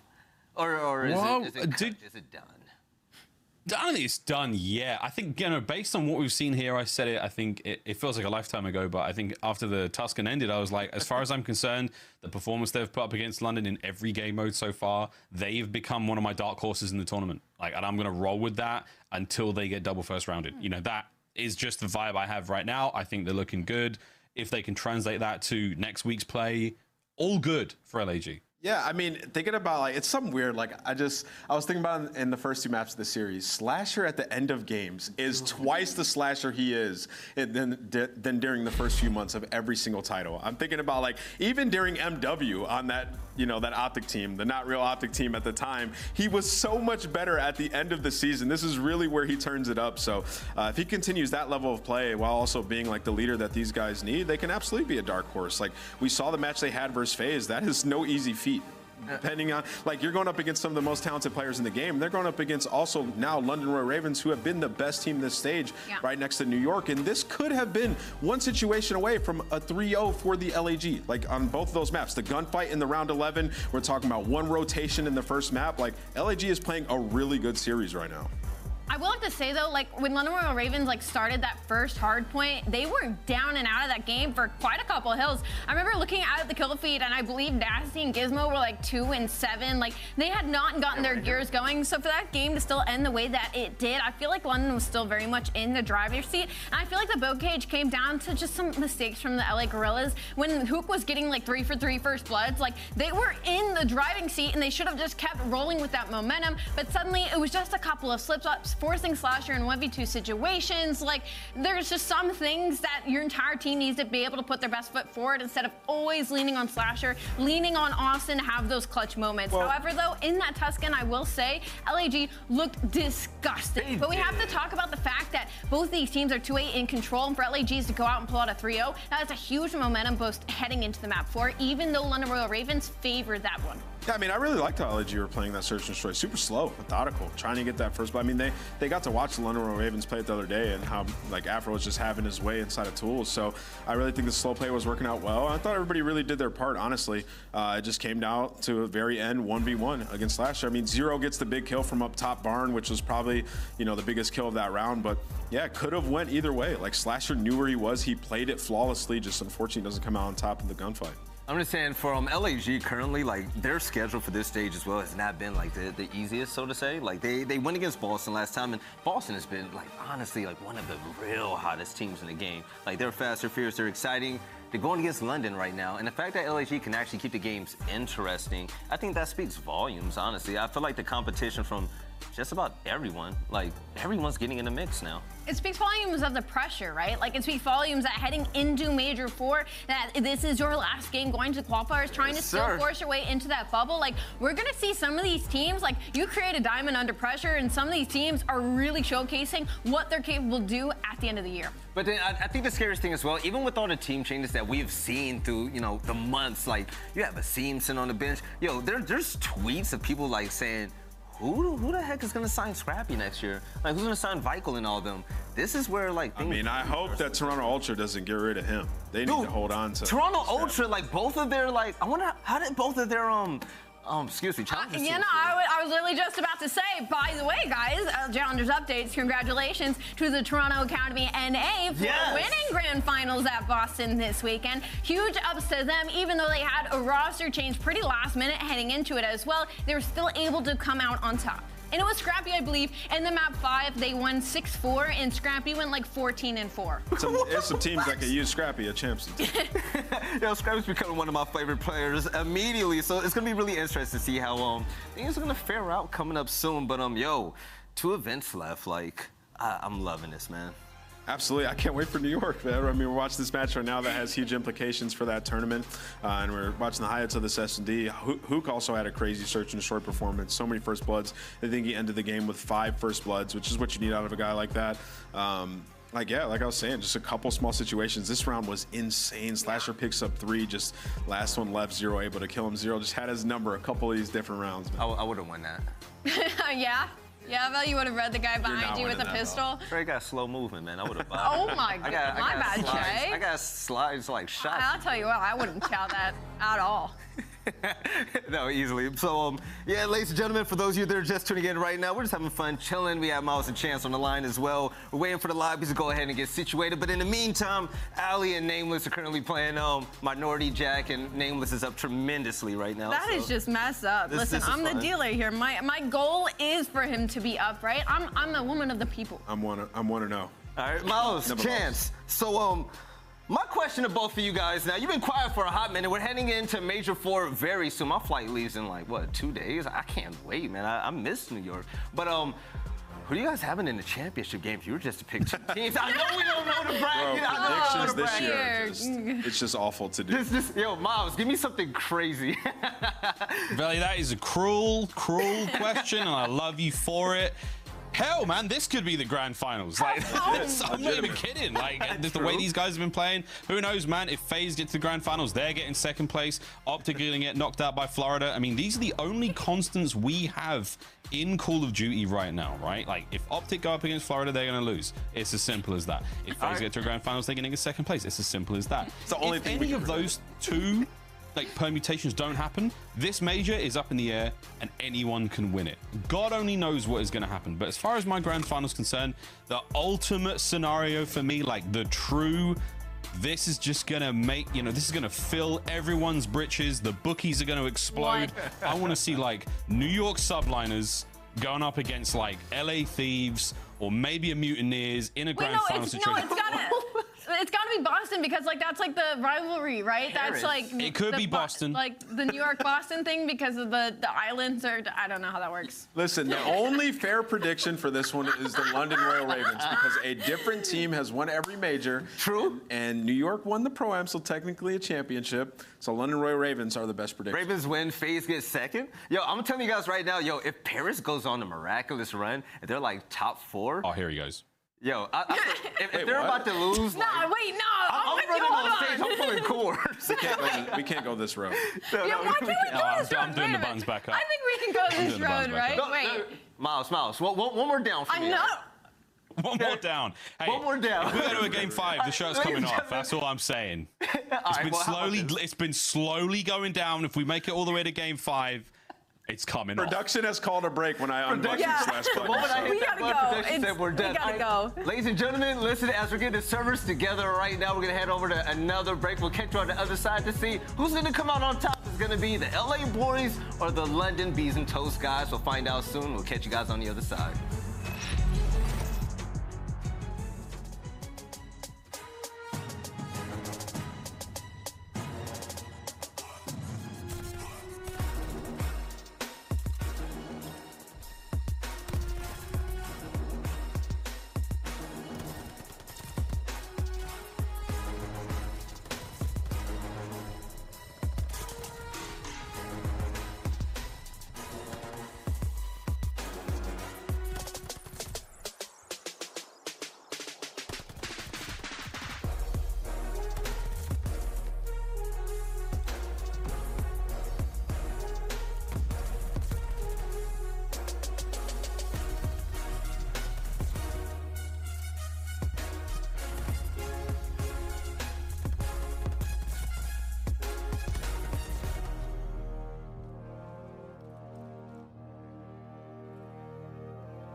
Hey guys, this is Afro. I play for London War Ravens. We're going to do a series today called Pro Callouts.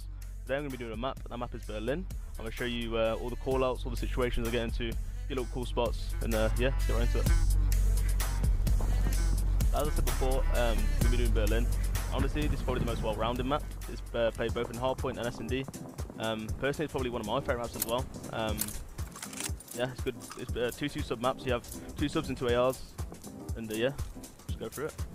Okay, as we see, we start on the spawn. We spawn in P4 actually, but this is the bad side, if I'd say, for Berlin. So you don't really want to spawn here, you want to spawn on the other side.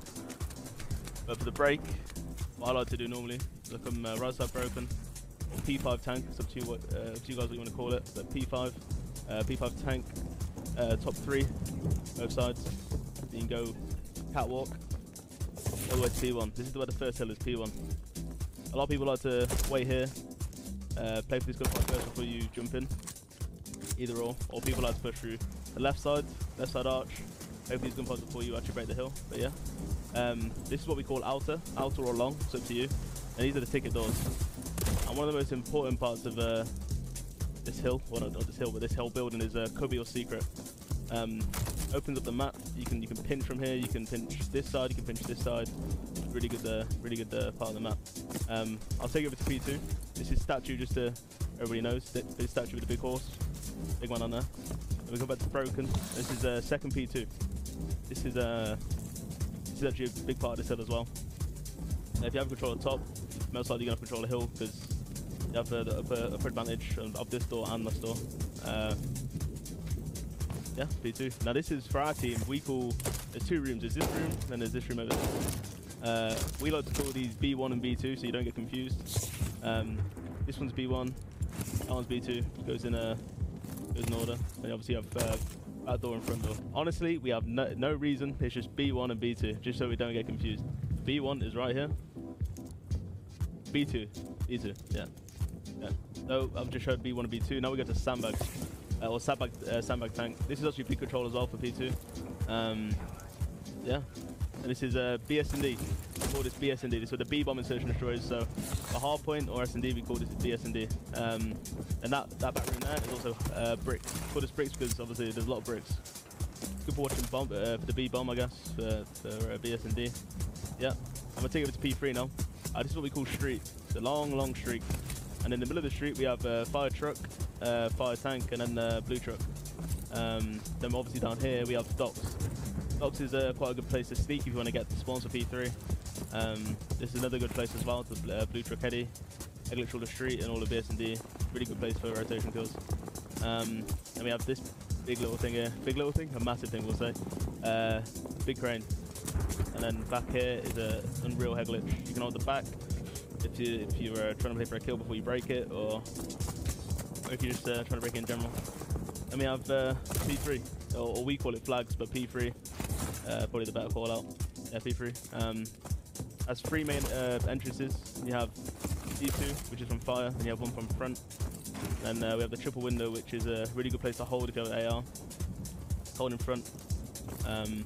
Yeah. And if we just push out a P3, we have plants. Plants is just a connection from P1 to P4. Really, for this hill, you don't really want to be pushing this out. Only pushing fire out. Yeah. Not really much about P3. It's probably the biggest money hill in the game. I mean, in the map, sorry. Yeah. From P3 to P4, we have fire. This is quite a cool spot, can't lie. You can jump up to top 3. Free fire, which is a good spot if you want to wait for the opponents to come bottom fire. You want to wait here, play a few kills, then finesse around cubby or front. And there's not really much else to fire, can't lie to you. It's a little few spots, and that's about it. And P4, I hate this hill because I run a sub. There's not many places really to play this hill with a sub, but yeah, it's not very well. Really, on this hill you want to use 3 ARs. 3 autos, just trim in front, trim in the back, depending on which you want to do. Okay, so our team as well, we have a little weird call out for this. We call this top CD. See, in EU, we have a player called CD who at the start of the game he just did not leave this tower. He just kept staying there. He didn't really do much for his team. He just sat here and just play for the kills. So yeah, we call this top CD. And honestly, the biggest power spot of this hill is back right here. If you can get behind this heady, they're spawning back bricks or back tin. Really good spot to be here. And then obviously if there's one in front, you really want to be around here. And if I was for a sub, I like to push this corner, mess around long a bit, stick it, push the face and kills. And then P5. P5 is my least favorite hill as well. You're going to P4. This hill we don't really get much time on. It's more about controlling ticket or bank or P2, whatever you want to call it, P2 or ticket. If you control ticket, I think it's better because then you have the rotation to P1. Sometimes you are forced into playing for P2 control and that way. It's all situational. Yeah, P5 is quite hard to get time on because it's so open. Yeah, literally open to every single angle in the map. Yeah. And here we have tin. This is quite a cool spot. It's good for S&D, even for breaking P4. I probably shouldn't show you a few spots, but the main spot for tin is this back window back here. Go to here, this corner. You can see the bomb from here. Everybody in the pro scene uses it, at least what I know. And there's a little spot that I probably couldn't show you, so I'll save that to the league match. But yeah, if you want to see bomb from here, if you wanted to, top right corner. If you stretch the bomb all the way to you have to break the doors. And yeah, tin's quite a good spot for S&D. Hard point, only really for P4. Well, I'll show you one more. Why not? This isn't too bad.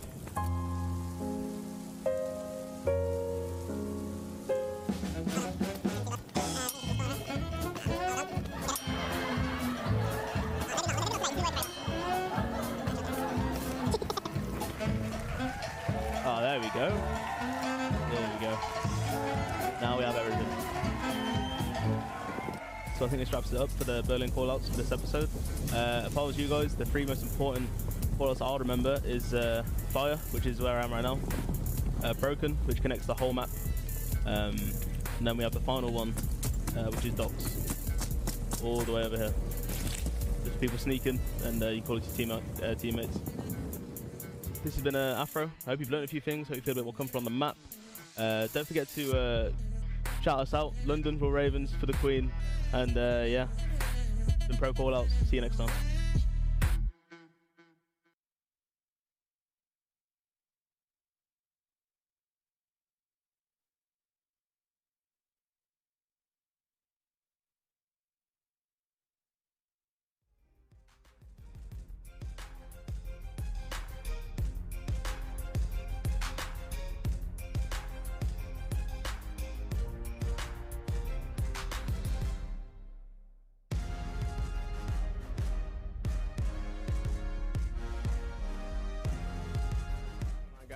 It's your Major II champs here.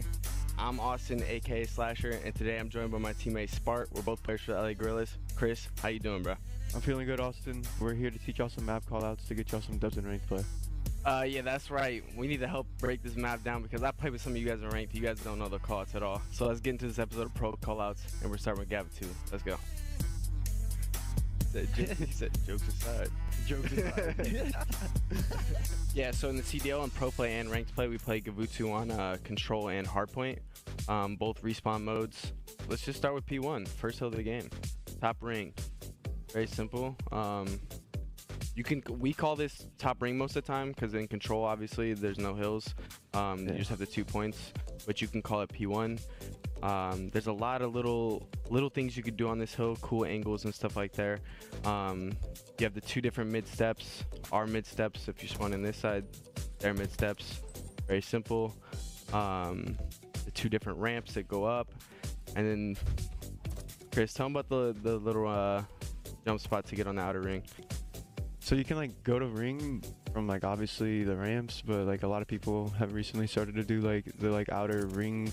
I don't even know how to do it myself, honestly. No way. There you go. Yeah, but like they go up from that way, so like they don't like get seen if these things aren't exploded, or it's just better to like just not run up the ramp straight up. I mean, it's just very simple because most of the people holding the P1 will play like the head glitches right here. If you can get across the low beach by nading this together as a team, you can kind of sneak up on them by taking the low route. Top ring. If you want to be more specific though, when it's the actual hill, we call this part inner ring. A lot of people try to finesse around in here, especially submachine gun players. And then this part is like the outer part of the ring.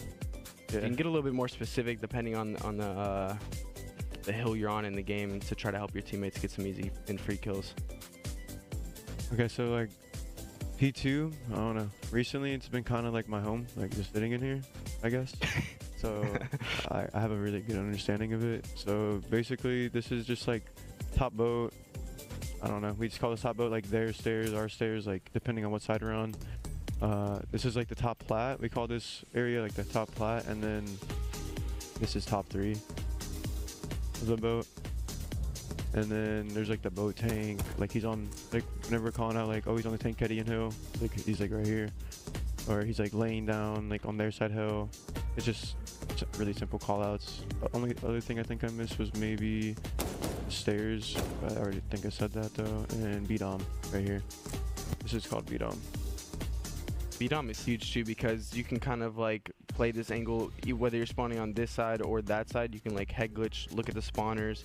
You have a free entry point to get the guy off the hill too. If no matter where he is, like this is like one of the most important parts on this hill in my opinion. And then also on the top of the boat, like Chris is saying, top stairs, top plat, there's so many spots up here. Honestly, boat control on this map is just huge in general. If you're playing ranked play and you get up here with like an AR, there's so many different ways you can like hide behind the cover. They can't really kill you. I mean, they can damage you through the wall, but it's just not gonna kill you very quickly. And then you can also cut off rotations to new. There's a lot of sight lines, a lot of like cheeky head glitches, whatever the Europeans say, you know what I'm saying? Like different ways you can play the hill and cut off all the spawners for your teammates to get free points. Oh, but one thing I forgot to add is like basically like the spawn points, I guess. Like you either spawn like here on the hill, like cliffside, or you spawn like green radio side, like of the map. So yeah, there's also like, I don't know if it's really like a smart entryway, obviously like off the rip of the hill, because like people usually are set up looking at it, but you can go through the holes. You can like, you don't have to go through them either. You can just like angle yourself and like try to like work, like tag someone up or work a kill. Depending on what side we're spawning on, we call it like our hole, and then depending on what side they're spawning on, we call it their hole. Yeah, it's basically almost the same thing as like the ring steps. Yeah, entirety of the hill, like one team's gonna spawn on one side, the other team's gonna spawn on the opposite side of the map, so it's pretty easy to keep track of our side, their side, stuff like that. Well, that doesn't happen in ranked play. You can't do this in ranked play, but okay, so we already broke down like top ring. Obviously, that's an important part of this P3 hill as well. The hill is kind of in this area around the tank. The best place to usually play is inside of the tank because the enemy team can only really nade you out. So we just call this P3 tank. Very simple, third hill. This is like the P3 rock. Another good couple angles to look at to help the guy on hill. Can't really cap the hill from here, but you can usually help the guy, and it's a good way to also get to where you can cross to the hill. And then we have this little entry point is shortcut. This is second cut, and then we call this area back camo.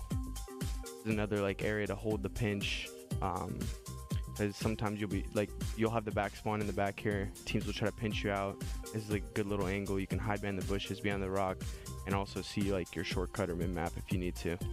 We were trying to come up with a call out for it, and we honestly have call outs for multiple different rocks, so we didn't want to just say back rocks again, and there's rocks everywhere on the map, you know what I mean? Yeah. So we're like, well, there's a lot of bushes, a lot of green, like almost camouflage, and you're kind of hidden in some areas, so we just were like, yo, let's just call it back camo. And then the infamous cell spot right here, call this Cellium, because like whenever you play this map against him, he's literally always just sitting right behind this. So like yeah. And it's even better if you shoot the box. Yeah. Perfect head glitch to hold over the hill, hold top ring, stop the enemy from pushing down. And then obviously this is like a back P3 truck. This is another good spot people will hold the cross from, like right here. You can also get sidelines on mid map if you need to. And then obviously there's red tower, back alley, some other little parts of the map. Like I said, the map is huge, so there's a lot of areas that they can be flanking from, and a lot of areas like you and your team have to lock down and communicate like what's open, what's being covered, and all that. This one we call green tank. Again, there's a lot of different tanks, so like there's B-Dom tank, we call that fire tank because it's obviously on fire. This one we call green tank because it's closest. We call this top green, so it's just very simple. honestly, when coming up with calls for this map, it was super hard to go over them because there's so many things that are similar. And then that last one over there we call tree tank because there's palm trees and stuff. Yeah, so now we're on P4. We usually call this is like a good spot to play like whenever you're just trying to like push up enemy base and spawn kill like in control, but even like on P4 like you could go up here on the truck, just like head glitch that big rock, but we call this rock spawn kill rock. We call this just like truck heady, like P4 truck heady. I call this God Rock, but I don't know what. Nah, we've been calling it back shovel lately. We call the other one God Rock over there. So yeah. Okay. We call this shovel rock, but you can. There's a lot of just different head glitches, and you can peek like top ring or like low beach, and, like just get some information for your team while also like holding the spawns. This is why we call it shovel rock. Or back shovel, one of the two, whatever's easiest. And then over here is like we call this dark because there's like really dark, like deep corner right here you can sit in that just to hold your teammates push whenever they're trying to like the other team's trying to hit the hill. We usually call this top nest, top P4, like this area up here. You can just sit in here. I don't really enjoy being in here unless like I'm trying to like hide, like if the other team doesn't know I'm here. Like I'll hide up here, but other than that I don't really think it's that useful at all. It can be a good spot, but like a lot of teams, like when you're playing good players, they're gonna wall bang or nade you out of here a lot of the times. Yeah, it's kind of tough to play. Yeah. On P4 you can hop on this spot, but you can't get the hill time from it. But you can like hop up here and like just look at mid-map and like only your head like really pops up. Also, like we call this Capsule spot because whenever we played against Boston at the Major 2, like he was sitting here and like getting hill time and just chowing like low beach in P1. The area, Huke opens up proceedings. Capsule firing on all cylinders. We call this front P4, I guess, because you can hop up and it's really in the front of the hill. Oh yeah, we call this tree rock or palm tree rock, right? Yeah, tree rock. Yeah. We call this area just top cliff. Yeah. If he's out here, he's top cliff. Cliff rock, bottom cliff, stuff like that. We call the only thing that we really have specific callouts for is a lot of people play behind this. This is what we call God Rock. It's one of the best spots on the map. Like it's so good for not only hard point situations, but also control when you're on defense. If you kind of get to this area, you can kind of lock down the offense in their spawn and trap them. You're definitely gonna see people here in ranked play, but in the pro play, like pro teams now kind of double naded off spawn in a sense because it's played so heavily, especially in the early game. This is low beach. I mean, the thing is, when he starts getting up to here, we'll say he's that truck or shovel. But like if they're out there, then we'll start saying he's beach. And then there's the different tanks too. Like we have different callouts for the tanks. We have callouts for a lot of players. Actually, like you said, like there's the cap spot, the cell spot. So these tanks, again, it's hard to come up with callouts. So the way we did is we called this one beach tank. We called this one ramp tank because it's closer to the ramp. And then the last one is Lamar tank, which is named after accuracy because when we scrimmed him a lot, he would always be inside of that tank. So it just became very simple. I feel like he has the most things named after him at this point. He has his favorite spots he likes to play. Every single game. Yeah. All right, so P5, back on the other side of the map again. Kind of closer to P2, but near this green building. So we call this area right outside of P2 like low oil. There's a lot of different spots you can play here. This is another one of those spots you'll see a lot of players use and kind of go on sprees here sometimes because there's different ways you can head glitch and get sight lines and stuff like that. You can also inch up on the guy on the hill. And then this is the P5 area. There's not the best spots really to play inside of it. You're kind of a sitting duck. I mean, there's the one that's kind of outside of the map over here.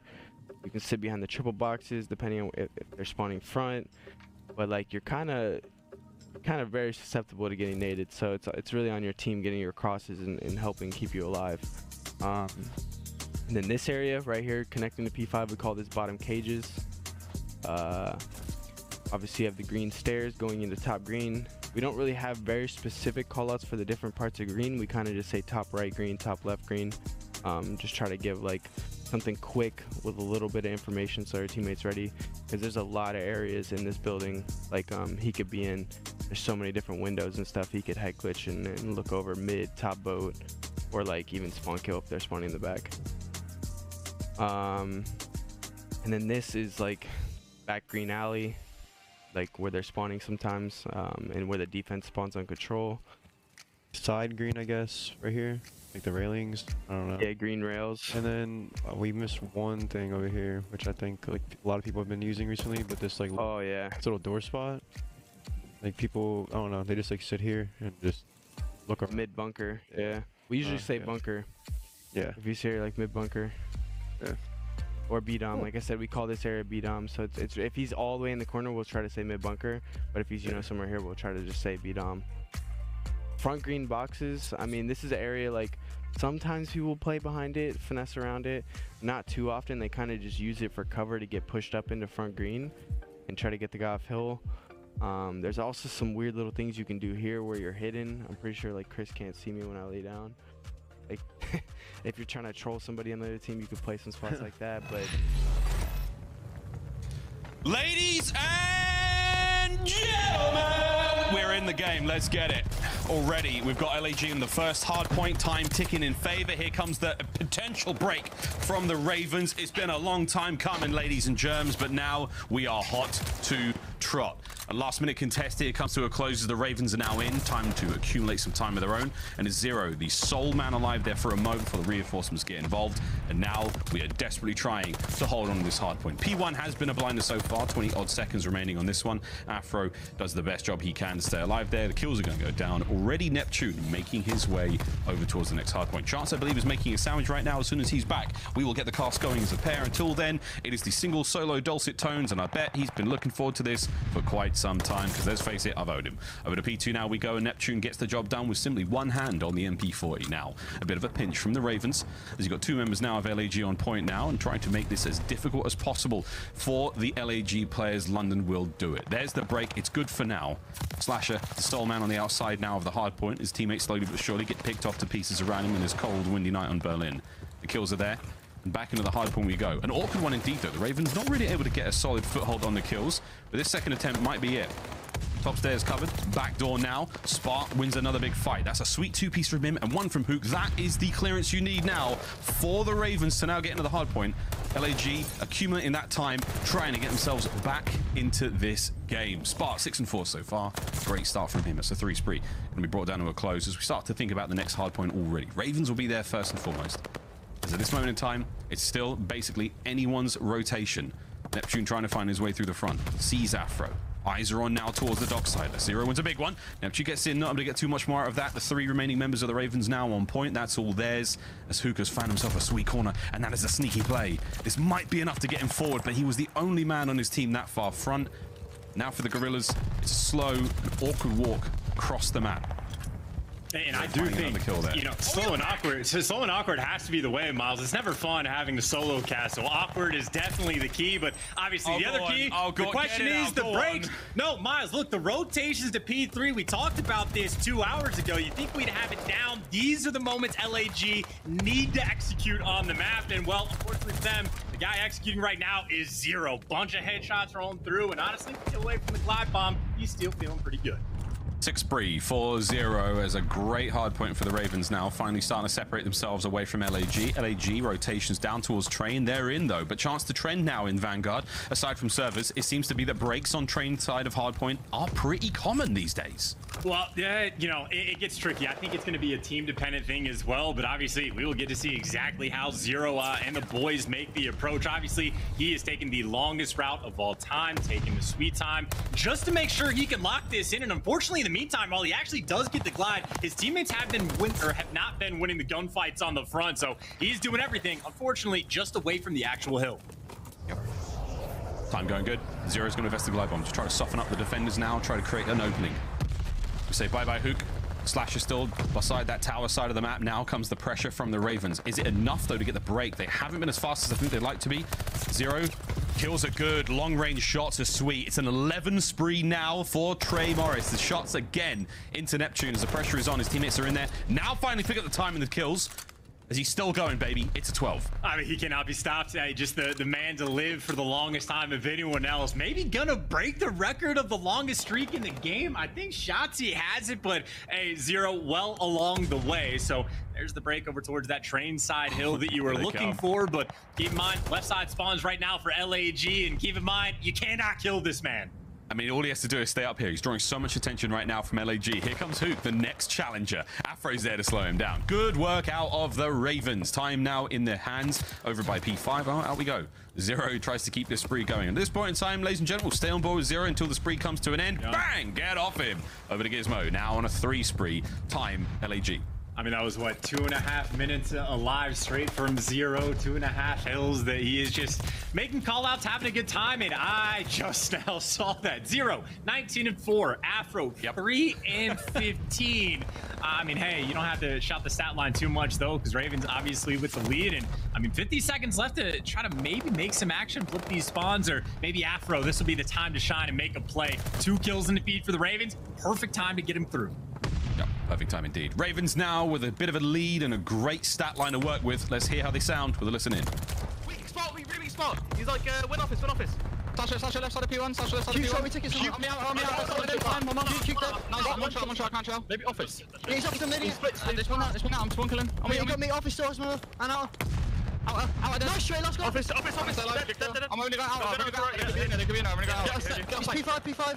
I can't. Flanks open. When you got watch it. Chris steps. I'm trying to watch. Nice. Pinch is open. I'm trying to watch it. Out weak, guys. He's challenging. There's two. Go outdoor. One more. Zeb, go on. Get back. I pinch. I'm getting it, Byron. I got it. Yeah, okay. I'm getting it out, Byron. One shot, this little shit player. Got him. Nice. P1 stairs, Marcus. Wait, no, two. Go straight. Office, no, both there. One shot. He one shot inside, one shot. Both one shot, both absolute. Office and laying down outside office. You jumped out. Nice. Oh, shit. Hold street for me. I can't send him. Hold rush the P5 control up. Trying to get across. Really weak here.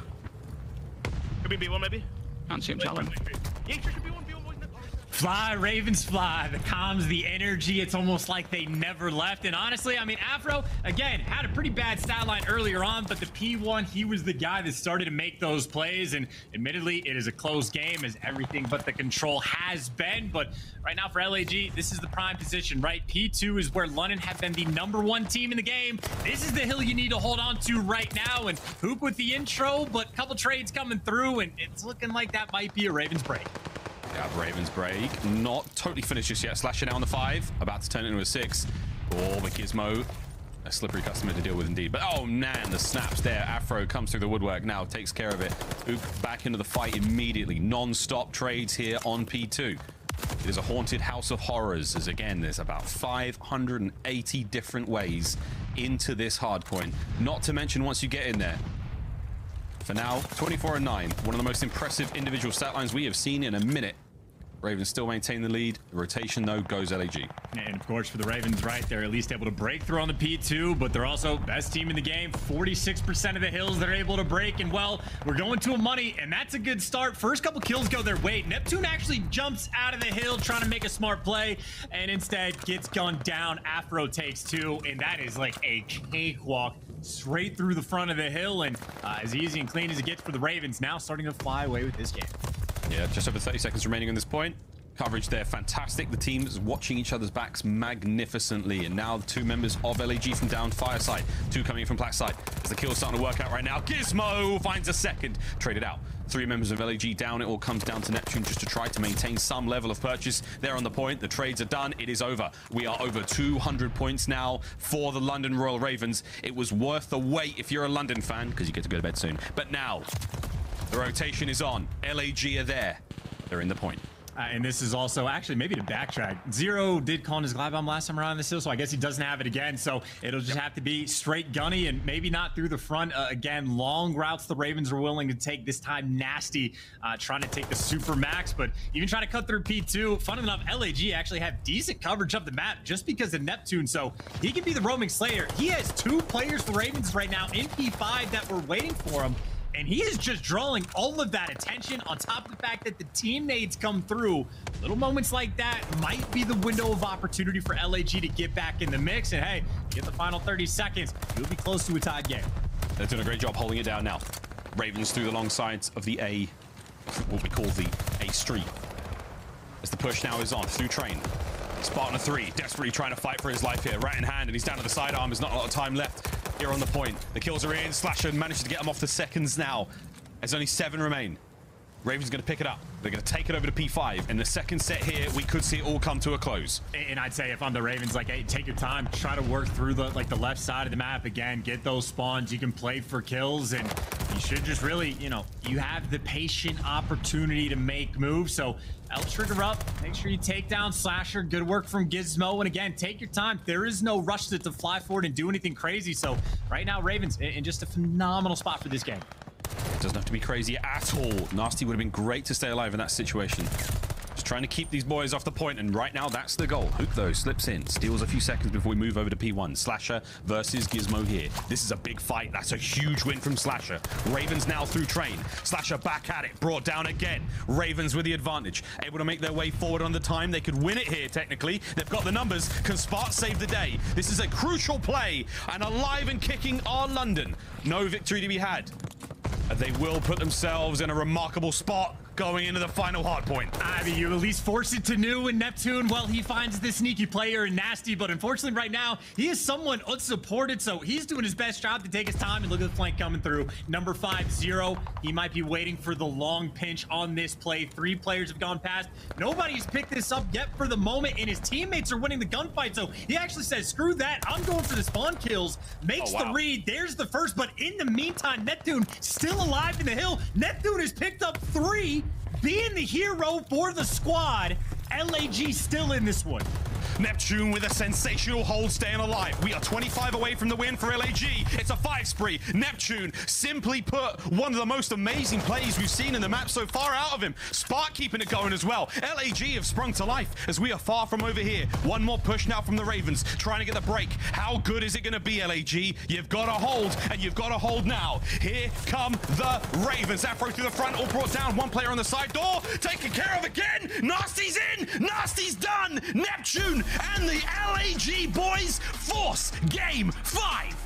Oh my, dude, I hope to God we have that POV, because we're over here thinking Zero was making the play. Being the cutoff man, making it so that literally LAG only had one guy in the hill at the end. Bad news for Ravens. That guy was Neptune, and he pieced them up by himself. I mean, literally 3 just when he's like by his lonesome, goes on the spree towards the end. That is the type of play that you need, and here it is. There's number 3. Look at how distant his teammates are. No trades on that gunfight. Stays alive, and hey, that 30 HP was all he needed, and even a little bit of that cracked out gameplay, man. Back and forth, and even just to kick it off, on the rotation to get to this hill, Neptune was the guy that flies into it, hits that little late flank, finds Nasty, who was trying to be sneaky inside the point, so talk about rising to the occasion, stepping up when your team literally needs you the most, because LAG, desperation time, and I mean, hey, after the break, maybe Neptune just stays icy. What a play. That is one of the best plays. With that 2 kills. The 2 kills. Ravens with the game plan. Hit front, only 1 guy left. Zero's taking care of the spawners. In any other situation, that is the correct move to make. Heads up play from the London team. What happens? Neptune, 30 and 24. I mean, that is one of the most influential 2 pieces you may see in Vanguard.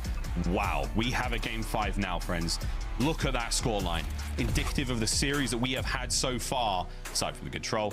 But now we go to Tuscan Search and Destroy. The London Royal Ravens hardpoint spree comes to an end here in the run towards Major 4. A single map to decide it all now. I don't know what the hell we do. Oh my God, I'm not wearing my sunglasses. Oh my God, the magic is falling. Oh my God, the magic is broken. Production, how could you do this to me? Here we go. Game 5.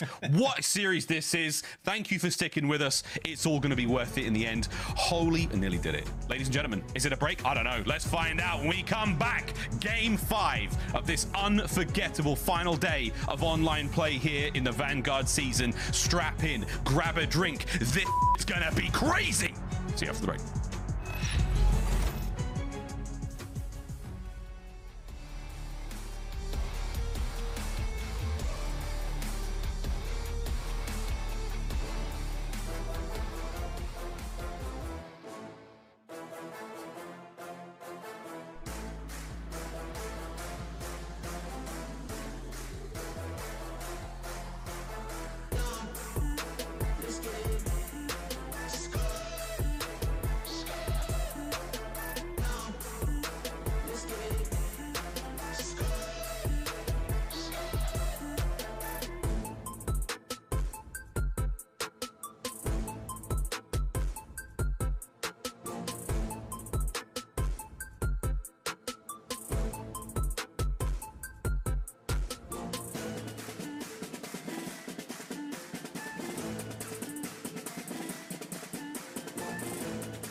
The Call of Duty League is brought to you by TeamSpeak, the official communication partner of the Call of Duty League. And AimLab, official first-person training partner of the Call of Duty League. Unleash your potential. All right, ladies and gentlemen, strap yourselves in. We're back, and we are dialing into Game 5 ASAP. The Ravens, not a whole lot to smile about or laugh about after that closeout on Berlin, as Joey Gizmo is quite simply mind-blown. For the LHG boys, though, you've bought yourselves a lifeline here in the series. You've ended that run of the Ravens in hardpoint. You find yourselves in a Tuscan search and destroy. Game 5, here we go. Chance, what are the odds, mate?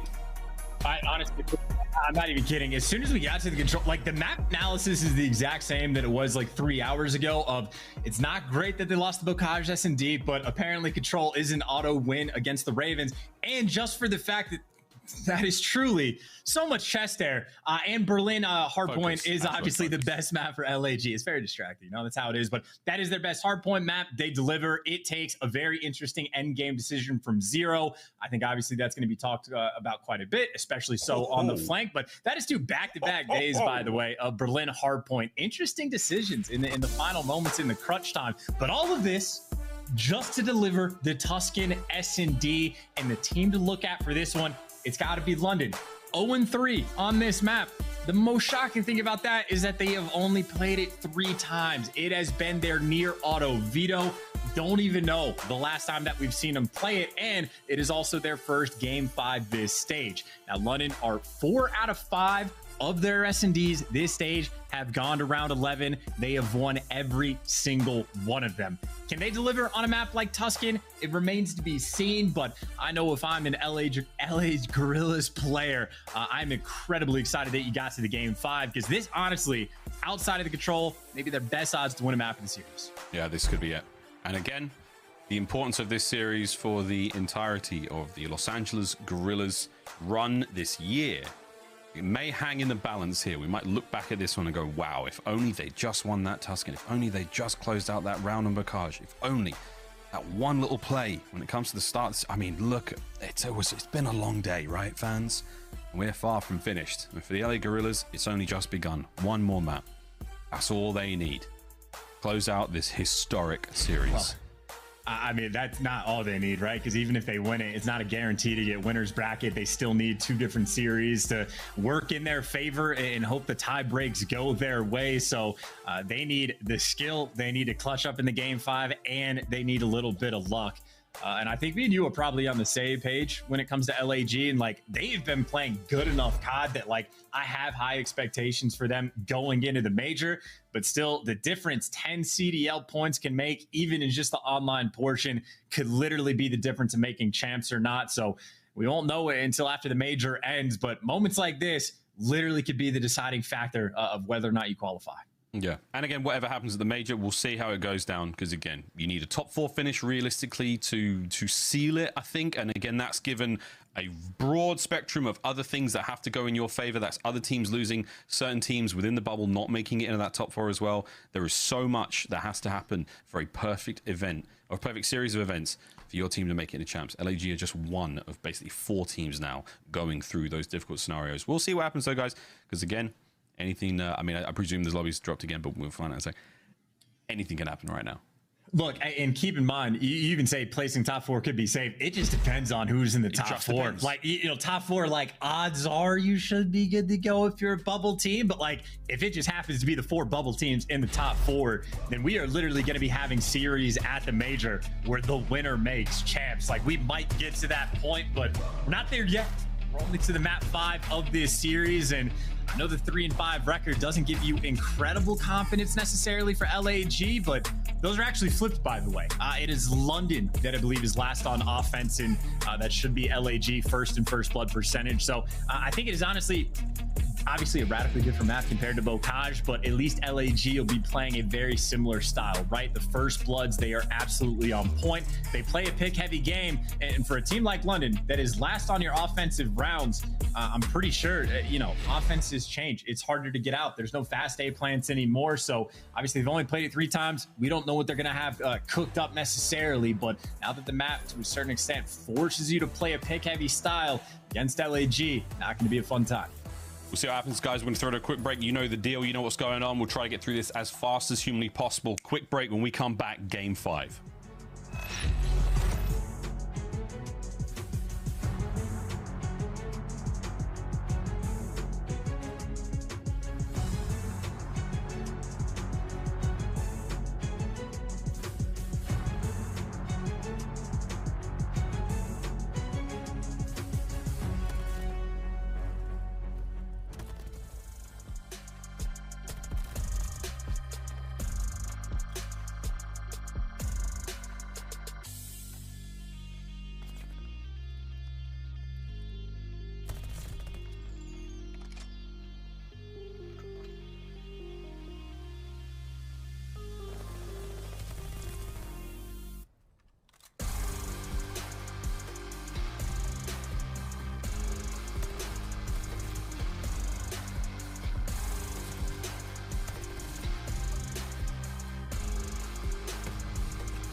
can't stop us.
Ladies and gentlemen, welcome to the Call of Duty League. The Atlanta FaZe and the Toronto Ultra. But admittedly, you know, you're 2-12 against Atlanta in the respawn. Linux is going to be there. Good tags are in, but the man is not to be deterred. Oh my God, he gets another one out of it. That's 6 now in a row. Unbelievable. That's the streaks. That is Simp. Holy Atlanta FaZe, what a round of control. This Minnesota Røkkr team us on a bubble over the London Royal Ravens.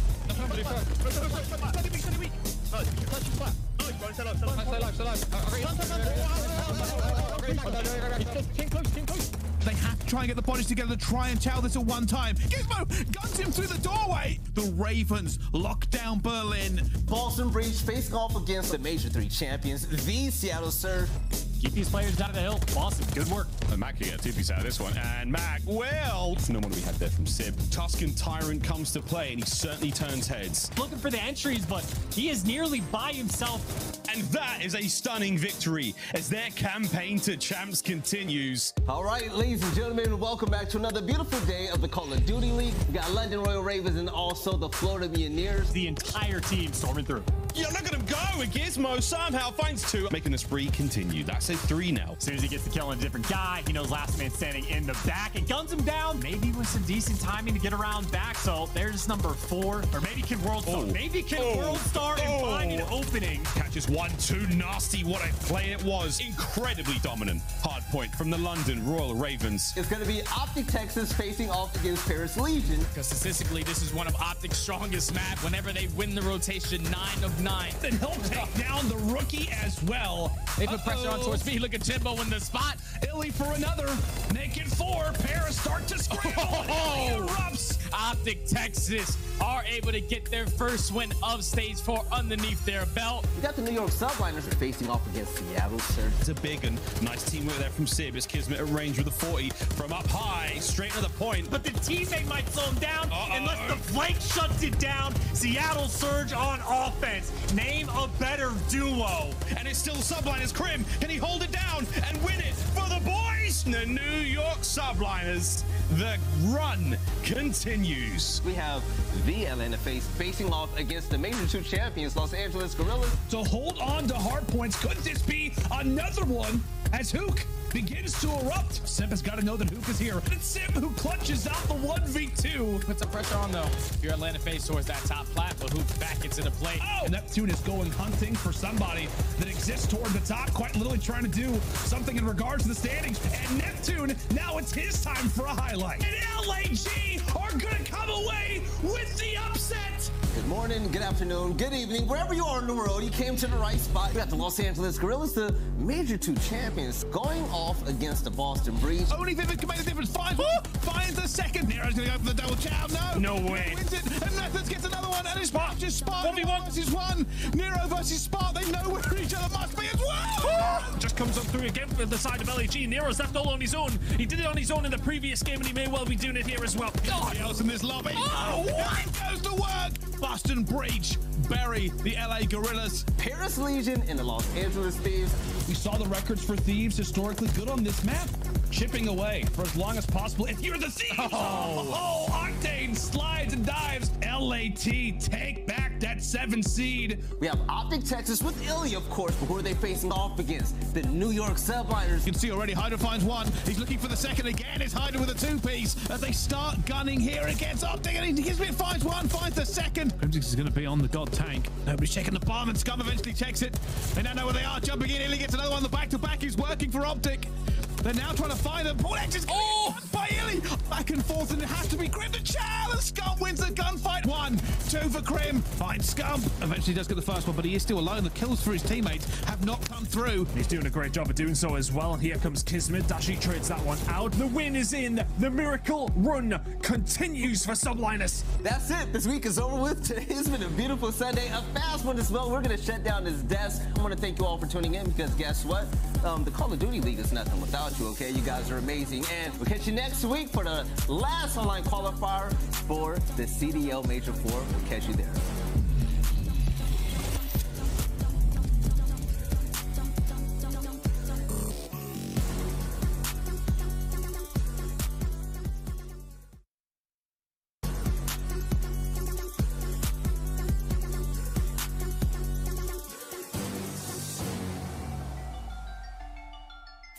Hi everyone, this is Miles from the Call of Duty League, and I'm joined by the one and only Simp. Chris, how you doing, mate? Welcome to the show. I'm doing good. It's been an interesting season for sure. How has this season been going from your perspective? And one way you can compare it to last year, to where, you know, we were kind of like winning everything, and you know, this year we're only getting seconds, but you know, compared to first, that's pretty bad. But if you look at it overall, like, you know, we're still doing better than 10 other teams. And I feel like as long as we keep that mindset and just keep on practicing and, you know, making sure we're getting better throughout the year, you know, we'll get our first at some point. When you know, in game, we've seen you play time and time again, you get pretty hyped, but how do you actually remain cool, calm, and genuinely focused in hot moments? Staying confident in those heated moments, those mixing moments in game is really just, you know, staying confident in your practice, staying confident in your team, and, you know, not second guessing the plays you're making, because, you know, those split second decisions are what really make like good plays great plays. And you know, it's kind of just those kind of things that will make it stand out. So your teammates, I mean, you guys have been together now for many seasons. No one has ever once brought up the notion of a team change. How do you guys sort of do it? What is the secret to your success as a squad, and what do you see the future hold for the four of you? I mean, I don't really know if there's a secret to really staying together as a team, but overall, you kind of just have to be open to each other about things. You know, you can't really let things dwell in your mind. You can't not tell each other how you're feeling, because that's kind of how the negativity kind of, you know, festers. And, you know, if you're holding a grudge against someone for this thing on this day, and you keep doing that, all those things kind of build up. So it's really good to just kind of have team talks, make sure you get all that bad energy out into the air, and, you know, just making sure you're just staying cool, because, you know, we're all best friends and we all love each other. So dude, there's some good life advice in there, man. Thank you very much for that. So I mean, you brought up a few challenges there. You know, what are some of the larger challenges that you face on a daily basis as a Call of Duty pro? The wear on your hands is for sure something, you know, I haven't felt it yet because I'm still pretty young, but I'm sure a lot of the older COD pros will say, you know, their hands aren't what they used to, just because of how much you really have to play. You know, once you become a pro, you kind of have like, I don't know, you have like a face to represent yourself, I guess. You know, people follow you, people look up to you, and, you know, you kind of have to be a role model once you're a pro, because, you know, there's people out there who are trying to be you. Simp's the man to get the drop down, 32 and 19, big kills, and a Sim in the point he goes. What does the future hold for you, Sim? How long do you think you got, you know, left in the Call of Duty tank? I mean, I hope I have a long time. You know, depending on whether the situation is in my control or not, I hope I'm playing till I'm like 80. But, you know, realistically, I'm hoping I don't get dropped till I'm like 30. You know, hopefully I'm not a burger till then. You know, let me enjoy a couple years. Once I retire from Call of Duty, I definitely want to either be a coach or like a content creator within the COD scene. Just because, I mean, I don't know. I feel like I have a really good sense of like game knowledge of Call of Duty. Yeah, definitely want to be a coach afterwards. Any shout outs for the viewers at home? Shout out to anyone who supports the CDL, who supports Atlanta FaZe. Shout out to anyone who supports me, and you guys are just amazing. Chris, thank you so much for your time. Appreciate it. Thank you.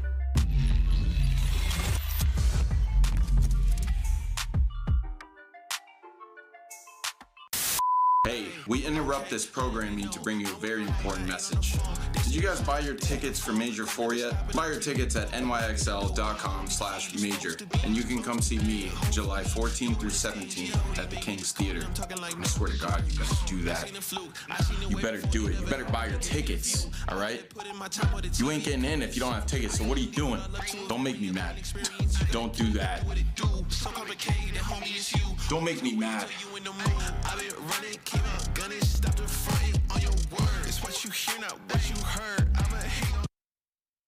Welcome to the CDL Vocabulary. I'm Dave Patty. I'm Accuracy. I'm Skies. I'm Priestahh. I'm Simp. This is your teacher, Alec, and sit down. Are you ready to invest in your vocab?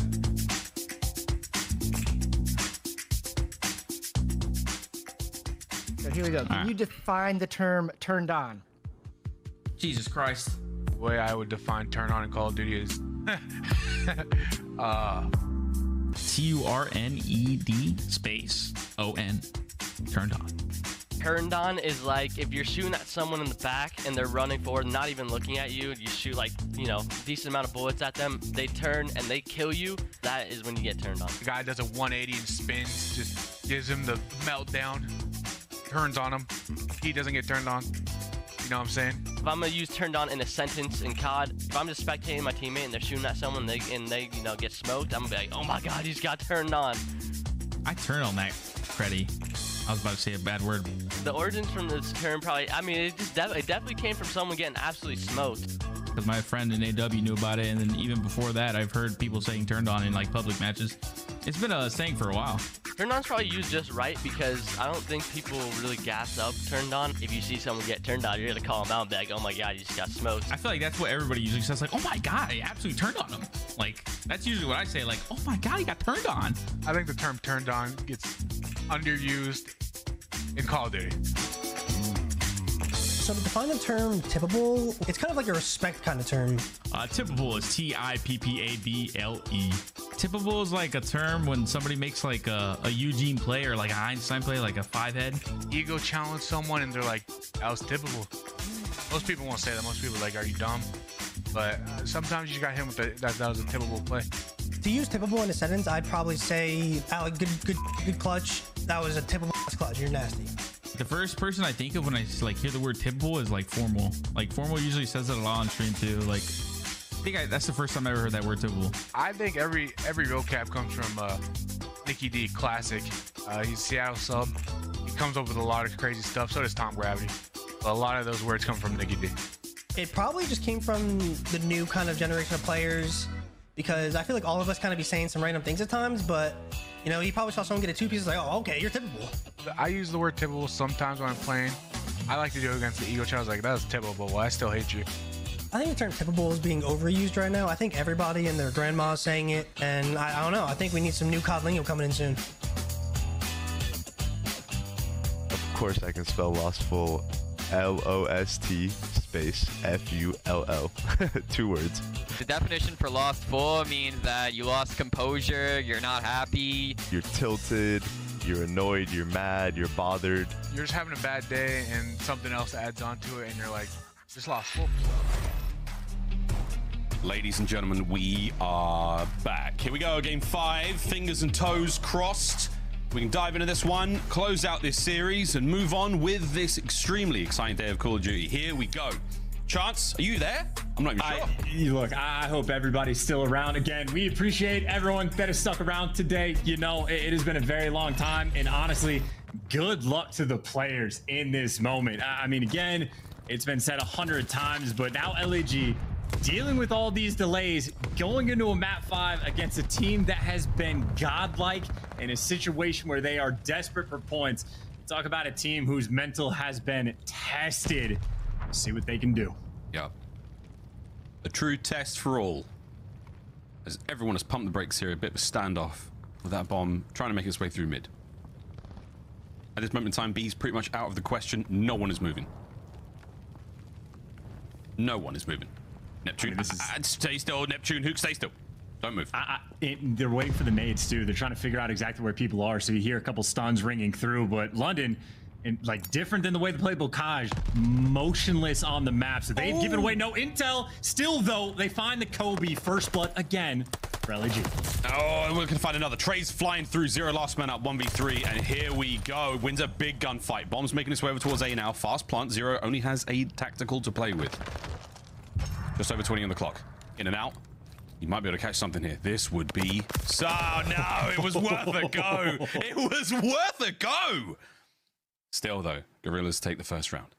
You know, it's been a very long day for everybody. I think Zero is just like, hey, let's just get it over with, man. If this works, it works. If it doesn't, let's just move on. So I definitely respect the idea. Also, something that is main true. Zero actually doesn't mind the gunfights against Slasher, but either way, I mean, I guess a couple of the stuns that were ringing out had to have made a connection, because as stagnant as that round was, Spark still finds that nade for the first blood. So this is LAG's wheelhouse, and just to flash it back again, Ravens 0-3 on this map.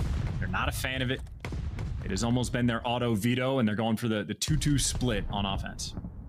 So it's just been so good for them in this entire run towards the major. We'll see if that 2-2 is what they need to get the dance done here. Huke, though, man, he's been something on Tuscan. Afro and Gizmo. If it ends in a vowel, it may be Huke's to have.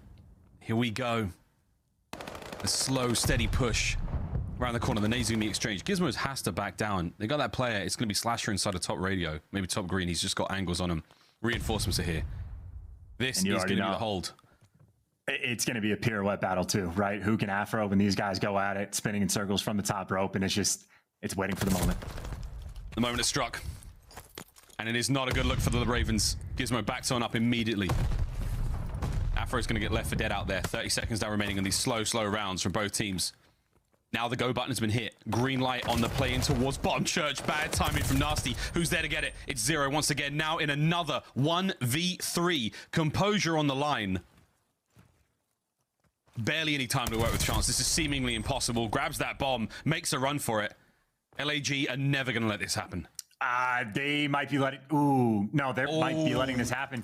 Player actually quick for the child, though. Neptune should just be able to check on bomb. And the heroics from Zero, the idea being there, but Neptune too quick within 2 back-to-back rounds. LAG, the slow pace of this search and destroy. And again, I think going into champs, going into this major, as the intensity ramps up, this is how search and destroy, I think, for at least a few teams is going to start to lean. Like, take it as slow and methodical as you possibly can. And obviously LAG, the prime example of this style, always on point with those first bloods. Right now, 2 for 2. They don't mind the pace. Ravens yet to really show up here on Tuscan just yet. Here we go. Neptune's been having a whale of a time. No pun. Who am I kidding? Since that Berlin hardpoint. 4-1, 3-1 for Spa. The S&D superstars have been getting the job done. Afro, though, with that first blood. Neptune looking to press the advantage immediately, and he will indeed. Oh, wait a minute. Oh, my God. You give Afro a second more, and that is your ass. It's a 4 spree now for Net. So that 3v3, not a fun situation necessarily to try to get this bomb down, but at least some of the attacks and nades are through for London, and so is your life. Headshot multiplier in full effect. And look at this mistake-free Call of Duty. Zero's about to run face first into everybody. So quick that they're here, though. How are you going to make that read? And still it takes Gizmo the extra second to turn around a 1v3. They've got the angles covered and done to perfection. LAG taking no prisoners. No prisoners whatsoever. Bit of bad time in there from Zero. Gizmo's got to make absolute certain that nothing's happening towards A.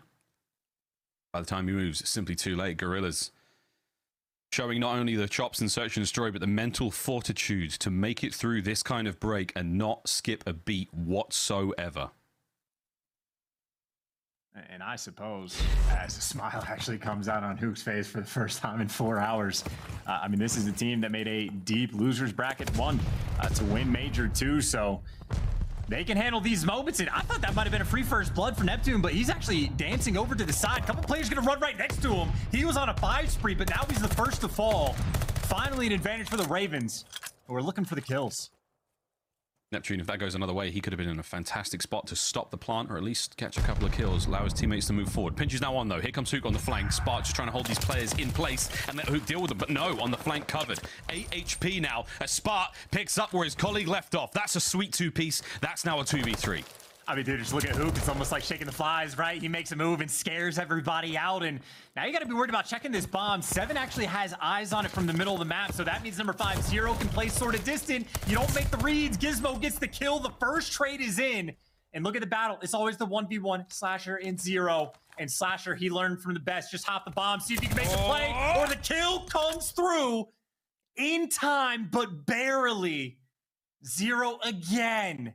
Barely able to get the jump on Slasher. It is painfully close. Oh, yeah, 0.1, man. 0.1 my for sure. God. That is unbelievable.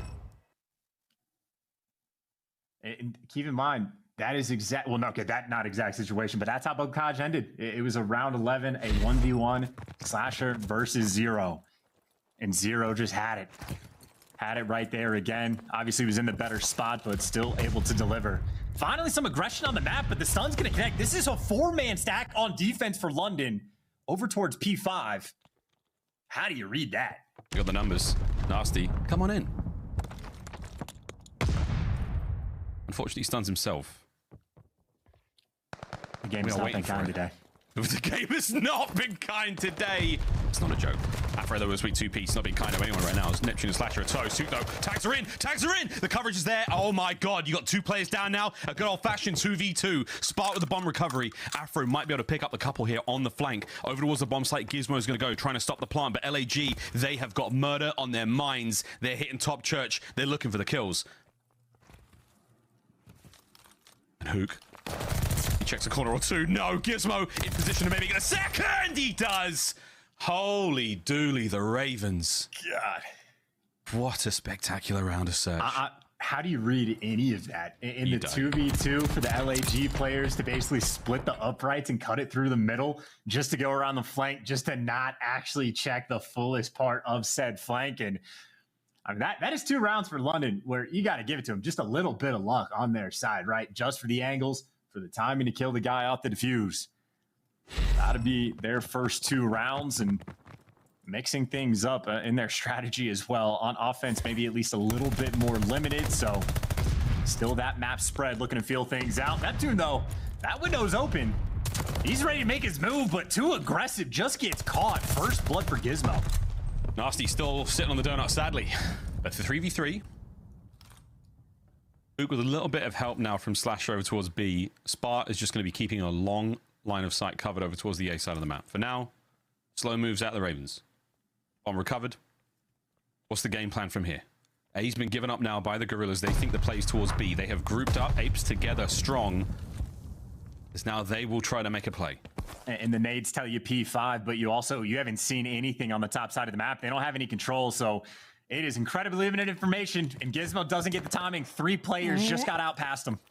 He saw the shots. There was a bit of an exchange there. Gizmo takes a tag, but he gets out. 30 seconds now, and a dangerous move to try to hit the bomb site on A because you've got coverage from top fire. So this is a good run and a fast sprint now over towards B. Bad news, London. Slasher is there. 20 seconds on the clock. He's making the read. He's not going to be able to check the bomb site. He's waiting for his teammates before he actually makes the jump, but the patience pays off. That's the first blood on the next engagement. Huke doesn't want to trap the guy on bomb. They're trying to play the numbers. They got to get Spart in the mix. They've got to get him in the mix slowly but surely. Huke's got the stairwell covered. Here comes Zero. Big win. The headshot multiplier rings out. That's a massive win. Gizmo now springing into the fight. Less than 30 to get the defuse. There it is. Now a 1v2. Gizmo can play this slowly. No idea where he may be. Oh my God. They lined up for a second. Oh my God. Slasher 56 HP and a defuse. That was almost a catastrophic move from LAG. This is just so stressful for these players. It's a great snap. Dude, even the gunfight, Zero versus Huke, Zero gets dropped to 1 HP. That is how close these past few rounds have been going, but LAG, 2 rounds away. Getting those extra points, being in a better spot. We still have 2 more series after this to decide their fate on whether or not they can even make winner's bracket. Yep. What can I say? They definitely won't make it if they don't get this win, you know? No. The last day of play from Online Vanguard, and hey, it always had to be special.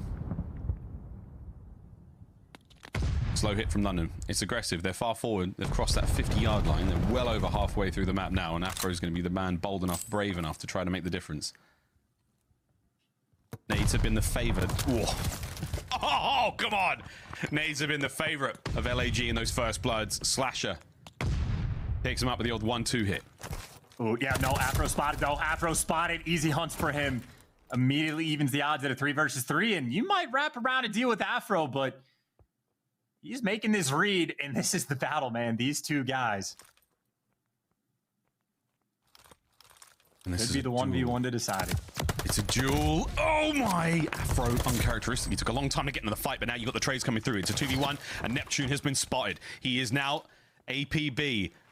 Man seen carrying a bomb running through a church in Tuscany. He's managed to make it out towards the back. The Ravens are flip sides once again, Shots. Happens quite a lot in Vanguard. Less than 15 on the clock. Hey, it's another gunfight again. Just Afro with the SMG. Or maybe the timing, dude, I mean, 8 seconds. Yeah, and Afro just gets it. An impossible spot with no information, but Afro winning his ones. Delivers 3 in that round, man. I think it might have been an audio cue, the slide in the final. I mean, even at that moment in time, I would imagine the Ravens are saying nothing. you know, 8 seconds left. You know, one guy for each side type deal. But whatever the case may be, again, you know, Slasher gets the first blood. Afro immediately evens up the odds, and then again, just the patience. And if you're playing against LAG, that's the key to success, man. No mistakes, can't afford to give anything away, but normally it's because they play slow. LAG now dominating the top side of the map. You get mid-map control, you get the A side of the map control as well. P5 is the only thing that is least watched right now for LAG. And London wrapping back this direction. They will have to deal with Slasher when they get there. How much can he do against the might of the entire Ravens? Here they come. Doesn't check a corner, gets out. That is a magnificent opening blood. Gone. The pick is good. And now the shuffle from the Guerrillas on defense. Can Gizmo get there in time? And maybe even it up. Slasher finds his second on the round. It's Slasher's world. We're just living in it. Can't get 2v4 though. There was a 2v4 on the Bocage, but Nasty gets traded. At least Sparta's there for the coverage. And now Zero, last man standing, and Zero spotted him. Excuse me, Slasher spotted him in the back spot. And well, now you're running out of time. No bomb. Maybe no life. And gone. that. Slasher again. Miles, this could be a career-defining sort of series for Slasher. I know he has a dozen of those under the belt, but again, with this sort of pressure on, in a moment where the delays have come through by the hour, I mean, again, it is just here to test your mental. And he is just at home. I mean, again, quite a few first bloods he's able to get, perfect rotations, not making any mistakes. This is the type of Call of Duty Slasher loves to play. I mean, this is frankly, it's not his first rodeo when it comes to a long delay. You remember Champs BO3? 100%. Playing that one in again, dude, another one. In a hotel ballroom on Periscope. Crazier things have happened. It's decent tags once again. Slasher, this is it. It's nearly done. Zero, this is it. Your time to truly be the hero for the Ravens. What a devastating loss this could be. Checking every possible corner, and who else other than the Mad Titan himself? That is one hell of a series. That's 10k richer, and that is 10 points richer. An astonishing series of events. A brutal ending for London, but LAG, you'll take it. 3-2, game 5, reverse sweep. The longest series of all time for a best of 5. All time. And you know what, Miles? The craziest part about this entire thing, we still don't even know if LAG can get winners bracket for the major just because we have more series that need to be played. Good news is they at least did the part that they had control over. The luck and everything else outside of that, well, remains to be seen. But again, as stated, just getting the extra CDL points is certainly going to be a nice cushion. And obviously with the team playing this well, I mean, the S&D playing it about as well as you could possibly ask him, even on the Bocage going toe-to-toe with the Ravens. The respawns were on point. When there was actual Call of Duty being played in this series, the Call of Duty itself was fantastic.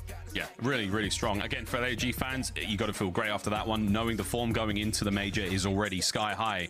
My God, Spart's two-piece, man. This was just brilliant COD out of Los Angeles Guerrillas. They have to be feeling fantastic now.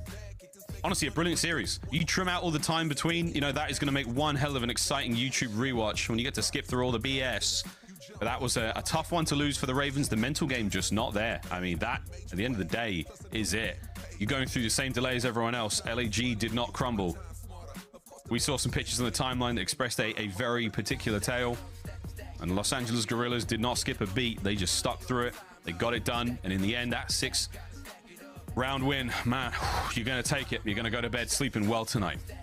And again, just, you know, full credit to Slasher, dropping bombs, getting the first bloods, getting all the kills, even in the final round, picking up multiple along the way. So he is the guy, and I think Nameless pointed out, like, he cranks up when it comes to champs time. Like, he gets better as the year progresses. He has had a pretty fantastic stage 4 overall. I know the record doesn't entirely reflect it, but Slasher's been playing great. LAG, again, the record is not reflected, but they have been playing great. And I think truly, like, I mean, this is the same thing to be said for 11 teams in this league. You have to be on the lookout when it comes to this final major. Dangerous teams are in this lobby. Yeah, for real. And you can tell that LAG, they sorely wanted it. Ravens still sitting fantastically going into the major. Again, the seed is still good. The points are still good, but LAG really wanted that a lot more. And it shows in that reverse sweep. That is it. We've done it. First series of the day is complete. 2 more to go. Desk, take it away. Way to hang chance, right? Welcome back to the Call of Duty Leagues. No, shout out to Los Angeles Guerrillas. We said before the game started, actually, that even though LAG really weren't having the stage that they really wanted, or even the start, this team was looking a lot better fundamentally, man, and they won a good game against London. Yo, long Game 5 series, but like Chance said, that series was amazing. Every single map had such good moments. That Game 4, though, with Neptune clutching up at the very end, just how insane that was. The composure there in the Game 5 as well. I love how they're playing Search and Destroy, just slow playing it, waiting for that pick, and more often than not, London was giving it to them. Like, LAG doing what they need to do. They might make winners now. Right, and also my favorite part about that whole series has to have been Neptune's hold in the hill. Ali, that was absolutely crazy. What was your favorite part about the series? I think I have to sit there right with you because, like, that was really what gave them the momentum in this series. Like, I understand what Zero was doing. He was spawn trapping them, and he was just hoping, like, I have 3 other teammates. Like, somebody has to get a trade. There's one guy in hill. I'm going to keep the pressure off the front. But unfortunately, I mean, Neptune just straight clutches up in that situation, wins every gunfight. And it was that immediate trade, too. He snaps on a nasty, gets that killed, and that was all she wrote. That was honestly the best hill hold I've seen by an individual player this year, personally speaking. But let's also take a look at the points because LAG have been holding on. They've been holding on rough, man. 145, they are safe for now. They have the major ahead of them. Nameless, if they weren't able to win this game, LAG could have honestly been the only team that won a major this year that will not go to champs. I mean, that was massive that they won that game, right? Because either LA or New York are getting an additional 10 points after tonight's match. So for LAG, they have to keep up with the rest of the teams on the bubble. They've done a good job. Right. Now, looking forward, London Royal Ravens, even though they lost that game, they're sitting pretty at 190 points. Looking forward, though, to the major. Ali, I still feel really comfortable with them having a really good, solid finish. I'm really excited for them. Actually, though, I will say, looking at that points, I am really scared if you are a Florida Mutineers or a Minnesota Røkkr fan because you do not play again, but you know who does? LA Thieves, who are in that 3-way tie, and if they win today, you are knocked out of top 8. That'd be good. Nameless, you want to put a bow on top of the series right here? Yeah, I mean, I guess for London Royal Ravens, we learned a little bit about them. If they lose a hard point, they're in a really bad spot because they cannot win control. Yeah. It's just a game mode that they've struggled in throughout this entire stage. So if they don't fix that control, I definitely don't see them winning in a best-of-9 series in finals as well. So London, still a lot of room for improvement. Other than that, still looking very solid. All right, and so looking forward to the major as well. So the London Royal Ravens will move on. Let's take a look at the points as well. LAG still alive for now, but even though they're safe from winning that game, the thing is, they're not fully safe yet. They still got to go to New York, and they're still going to have to perform. They're not fully safe, but I will say this, LAG winning this series is, I mean, it was unexpected, right? They were certainly the underdogs in this series. For London Royal Ravens, the points, although they still matter, I mean, they're top 3 right now. Like, they are sitting pretty heading into champs, but for LAG, they clutched up when it mattered. All right, now let's go ahead and get Slasher in on the interview for the Game Field Victory Spotlight. Austin, congrats on the big win, man. Congratulations on a huge win, Austin. I gotta say, obviously, we sat through that series with you. I do have to ask if you can remember, what were the comms like when Neptune was left by himself in that hill and you guys were getting spawn trapped by Trey? Honestly, in a situation like that, there's not too much going on, but Trey did spawn kill me, so like I had the info on where he was at in the flank, and so I just kept telling him to focus his front, like don't worry about the back, like we'll get it eventually. And he just went crazy, and I kind of saw it all like play out, to be honest. I saw the nasty 3-piece from his point of view, and once that happened, I knew we were winning. Austin, I mean, throughout this season, you haven't been bad, but there's a different level of intensity for you right now. You're just playing so much better at the end of the season. And this seems like a trend with you, like a running thing. At the end of the season, when the stakes are the highest, you start to play better. What is it about right now that you're just starting to